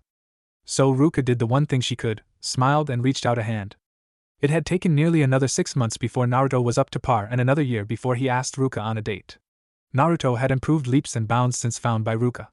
Naruto had been personally cared for by Ruka until he could travel, and bit by bit during that time she gained his trust. Barely 2 weeks of traveling together, Ruka realized Naruto could read or write correctly, and promptly started to teach him. Ruka luckily had an endless amount of patience when it came to teaching, mostly due to being used to it by helping at the Tsukigakure orphanage. It also helped that Ruka usually found Naruto's odd antics funny, thus allowing her to maintain her calm rather than become frustrated. She also helped Naruto with his chakra control and thus helping his energetic and impatient manner. He had never known that his large chakra reserves could create such things. Ruka simply taught him to reign in his wild free-flowing chakra, which turned it into a steady flowing river rather than the whirlpool tsunami it had been. Doing so improved his calm and patience and allowed him to concentrate on what she was teaching him. Turns out Naruto's chakra reserves meant that he should have been taught in reverse, or at least learn either the water walking or tree walking exercise first, and or various others before learning at the leaf balancing exercise at the very end. While learning, they traveled and took odd jobs. They also took the time to learn about each other. Ruka also managed to get Naruto to eat vegetables and fruit and other foods by not only cooking them but showing them they were supposed to taste. Since he never had anything other than rotten vegetables and fruits sold to him, it made him dislike them since he didn't know any better, and no one ever made him home-cooked meals for him. So he never actually ate them made correctly to see or taste the difference. Over time, Naruto began to fall for the woman who not only saved his life but taught him how to live it once more. While Naruto grew, so did Ruka's feelings towards him. Naruto was an idiot from circumstances rather than by choice. This led to his natural intelligence to shine once he was away from Konoha and had the proper tools to do so. The cruel reality that had shattered his hope made him more mature. While Naruto already had plenty of things occur throughout the years to make him so, it was his hope and dream that prevented the cynicism to come through, hence he didn't allow himself to mature. However, Without those things and with his now allowed intelligence, Naruto began to turn into a man. He slowly gained back his happy personality without losing his maturity, and with his newfound sense of calm and patience, mixed with his intellect, he started to become someone great. These traits mixed with his old happy self made Ruka begin her descent into love. So a full year and 6 months after his banishment, he asked her out on a date. She quickly accepted. Then when he asked her to be his girlfriend, she didn't even hesitate before she said yes. As they traveled, they both learned from different people and masters of their fields. It was a full 3 years since he was banished, and Naruto had never been better. He trained, he fought, he spared, and he enjoyed. His life was fantastic, and he'd never been in love before Ruka. After 2 months of being with Ruka, he had figured out that his crush on Sakura had been a lie. He'd not ever felt so warm than when Ruka had gotten angry over how Sakura had treated him, when he offered her a date or gift, or even just a compliment. He knew that he would never find another girl like Ruka. She was angry at the village for how he was treated, didn't give a whit about the Kyuubi, and was completely apocalyptic over what happened with Sasuke and his resulting banishment. Yes, no one would ever compare to Ruka Osurabiki. That's why a year after their first date, a whole 3 years after being banished, Naruto proposed to the only woman he would ever love with everything he was. He never thought anything could compare to his joy and fulfillment when she said yes. One thing he learned about while traveling was his clan and their specialties, Fuinjutsu and Kenjutsu, or sealing and swordsmanship. He discovered not only that their sealing made them famous, or that their swordsmanship made them truly deadly, but that all Uzumakis had massive chakra reserves and as a result made some amazing ninjutsu techniques that would potentially kill a normal person by attempted alone. He not only learned these things, however, he also improved his relation with the Kyuubi, better known as Kurama, who also approved of Ruka, funnily enough. He also was overjoyed once more when 6 months after his proposal he was told that he was going to become a father. That then led to a freak out when discovering family traits. While Uzumakis usually only have one child or more spaced out, Ruka's family, the Osurabiki, was known for having twins rather frequently. So after a minor freakout that he may be a father to 2 new children than one, he was happy. After finding out all his clan history and finishing their learnings from their teachers, they decided to travel to Ruka's home, Tsukigakure. During their travel home, Ruka decided that she wished to marry before giving birth, and it was already 6 months into her pregnancy even though she looked closer to 9. It was Kurama that told Naruto to expect 4 babies instead of the 1 or 2 they'd expected. As it turns out, Naruto had more kitsune traits than just whiskers. Due to Kurama being not only in tune with Naruto but with Naruto's internal anatomy, having been constantly exposed to the Ninetales chakra, it altered him a bit. Kurama decided to not reverse the changes he accidentally made for laughs, and so Ruka was now expecting a litter. It was rather obviously made clear that neither Ruka or Naruto agreed that it was funny and had Kurama fix it. However, nothing could change the current amount, only future ones. Since Naruto didn't want to risk traveling through Fire Country or anywhere remotely close to Konoha, Ruka and Naruto traveled through Spring Country, and it was there that they held their wedding. A full 3.5 years after his banishment, he was married, having Koike performing and organizing the ceremony, including invites allowing them all to see their friends. Ruka and Naruto stayed in Spring until their little ones were born. A full 4th year into his banishment, and Naruto Uzumaki became a full-fledged father to 2 healthy boys and 2 tiny girls, perfect mixes of both parents. They named their children Ria their dragon, Atsuko their warm child, Hikaru their light, and Miyu their beautiful moon. He had once believed nothing could ever make him feel like the day he proposed to his magnificent wife. He now knows that he was wrong. The birth of his children was even more joyous, and he felt the added weight of pride in both of them for creating such beautiful beings. It was with a dozy smile that his wife told him they were not having another for at least 5 years, while he had his hand healed by Kurama form when she shattered the bones in it. They waited until their children were a month old before continuing to travel their home. They arrived in Tsukigakure, where they were all greeted with warm smiles and congratulations. Naruto continued to expand his skills and knowledge, along with raising his children alongside his wife. It was on the 5th year of his banishment that Naruto mastered control with Kurama and the Ninetales chakra along with his chakra chains. And it was on his 6th year he was added in the bingo book as an S rank and gained the fox summoning contract. Naruto loves his life, and it was on the day he walked into Tsukigakure that Naruto Uzumaki said his final farewell to Konoha. Ruka looked at her husband in pride and condolence, knowing that such a choice was hard for him to make. No matter how much he loved Tsukigakure and Tsukigakure loved him, his heart always had a sport of Konoha and possibly always would. To decide to leave these people whom he tried so hard to love hurt him. Tsunade was just about to speak when there was knocking on the office door. After getting a nod from both Ruka and Naruto, Tsunade called for the person's entry. It was then Naruto's clone, Sakura, Kobayashi, the children, Saizo and Kijoro. When the clone dispelled in a small cloud of smoke, Ruka discreetly took Naruto's hand and held it gently in support and affection after seeing his small reaction. Ruka waited a moment before turning her gaze to her husband's sapphire orbs, In that small window of only a few seconds, Ruka and Naruto had a full conversation, and Ruka came to a decision that she hoped she wouldn't regret. When Naruto's warm hand squeezed her hand tightly, Ruka knew made her decision with her husband's full confidence. Lady Tsunade, why don't we make one more deal today? Ruka spoke to the Hokage with confidence in her voice and mischief in her eyes. Lady Tsunade just raised an eyebrow in response. The Osurabiki clan will provide you with supplies and if needed rebuilding, which we will supplement. However, in exchange, we the Osurabiki clan and Tsukigakure want an unattached Sakura Haruno to join our clan and village as a healer, stated Ruka, carefully picking her words and keeping a clear tone of voice. Ruka also kept her expression blank as to not broadcast any emotions or outside reasoning other than the specific reason she gave. This is where a large amount of delicacy had to come into play. Tsunade as Hokage had pretty much martial law over Konohagakure. There are some small exceptions though, and this may very well be towing over that very thin line. The issues of Sakura wanting to divorce Sasuke and Ruka conniving Tsunade to hand her to Tsukigakure may seem a simple matter of Hokage approval, but due to the founding laws and rules, it's not. What is never mentioned except for those who become Hokage is that other than the laws put in place by the first and his brother, a few rules were created for the future Hokages and governing bodies to prevent corrupt people taking too much power. This was slightly undermined by the previous council that used loopholes to get around the usual rules. It is due to these that the Hokage can't just divorce Sakura and Sasuke. Normally the lack of a child in a marriage arranged by the council for that very purpose would be enough. But due to the age of these old rules involving these matters, it is usually the wife who is blamed for the absence of a child, even if the woman is proven to be fertile like Sakura is. The viewpoint was simply the woman made no effort to try to conceive or even be blamed for her inability to make herself attractive to her husband. Something that Tsunade, Shizen and or any doctor knows, of course, is simply not true. The laws are simply from a very old thought process that had only been proven false much later. Luckily for Sakura, her husband being a foolish bastard was actually helpful in her case.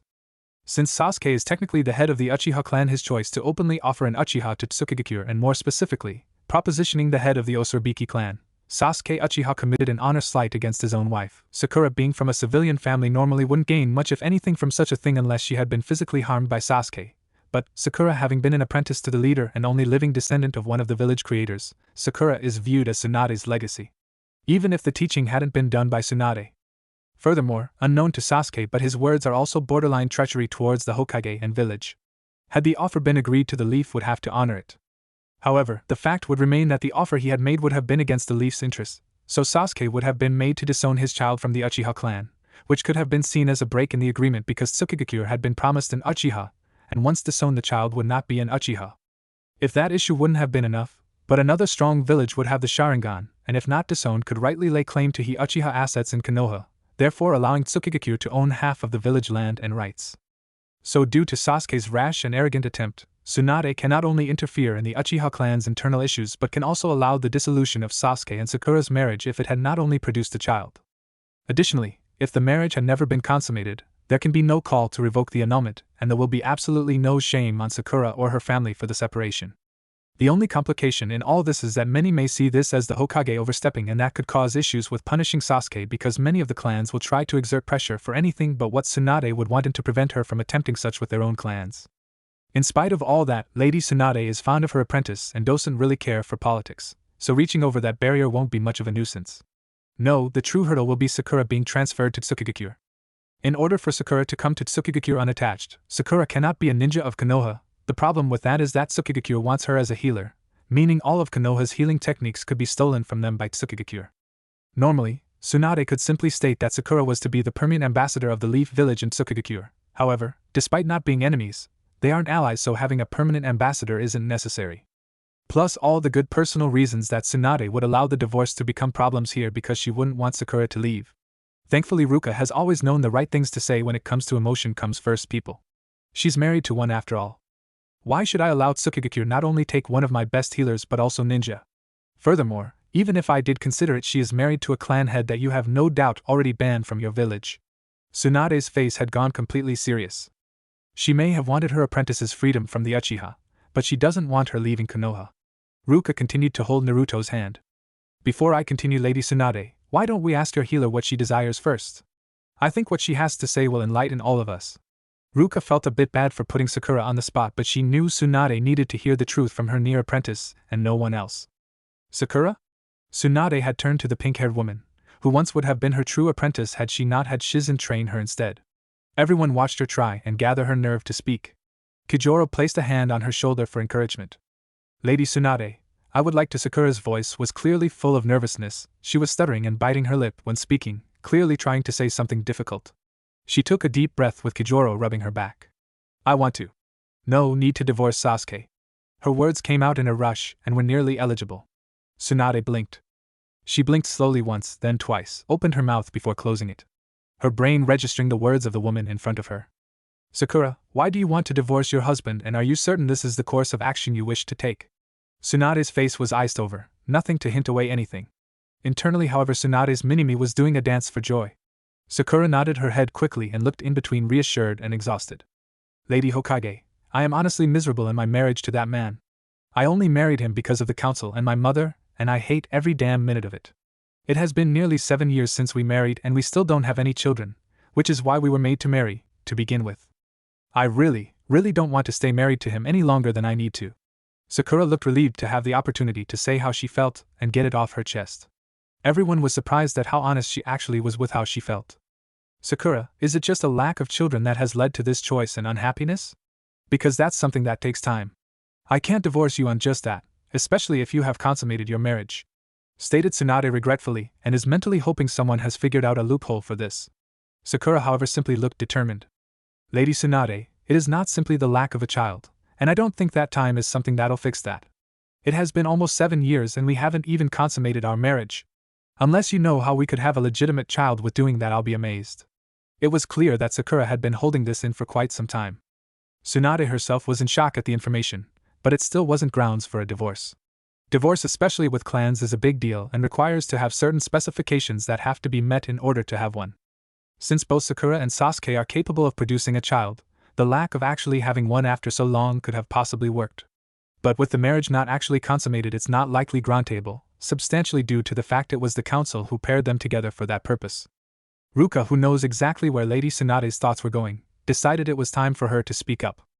Lady Hokage, if you remember correctly, a part of my clan's grievances with the clan head of the Uchiha clan was the disgusting proposition he made to myself. It was in regards to having his child in order to have an Uchiha within my clan so that I would help your village. Originally, this offer disgusted me because he knew I was married and he implied that I should be honored by his offer because his clan was better than mine, within my own home and compound. Ruka showed her righteous anger on her face and in her voice, and Naruto looked ready to kill the bastard just from the retelling of it. Tsunade was wondering where Lady Ruka Osurabiki was going with this. What offended me most, however, was the fact he stated this while seated right next to his own wife. I did not know that he did not have a child at all, though. So, Lady Tsunade, do you feel that this stain on her honor is not enough to grant Lady Uchiha her divorce? He offered another woman not even connected to Konoha to birth his rightful heir while his childless and capable wife was sitting next to him, in a room full of witnesses, some of which are your own ninja. Ruka explained carefully, picking her words and weaving in the emotions she honestly felt leak in at the right moment, and when she finished, she knew she had her. Lady Tsunade had already decided to grant the divorce before Ruka had even finished speaking. That is without a doubt more than enough to grant the divorce, and with clan head Uchiha's actions and words, Miss Haruno is in her rights to restitution. Let's make it half the clan's assets. After all, she was an Uchiha when he slighted her honor. But that doesn't simply mean I will simply hand her over. Will you give your reasons now? Lady Tsunade was positively giddy and wasn't even bothering to hide it. Of course, Lady Tsunade. My clan and village healer Zen is thinking about retiring soon, but has never had children of his own, nor does he currently have a student. He claims, and most agree, that he does not have the patience to teach the basics. However, Miss Haruno is extremely well versed in them and from what I've been told is incredibly intelligent and a natural at healing, making her able to pick things up quickly. I believe that she would make an ideal student to Zen. There's also no doubt in light of Miss Haruno's separation many would not react positively. This will protect her and give her a fantastic opportunity without any strings. Should Sakura Haruno wish to leave after her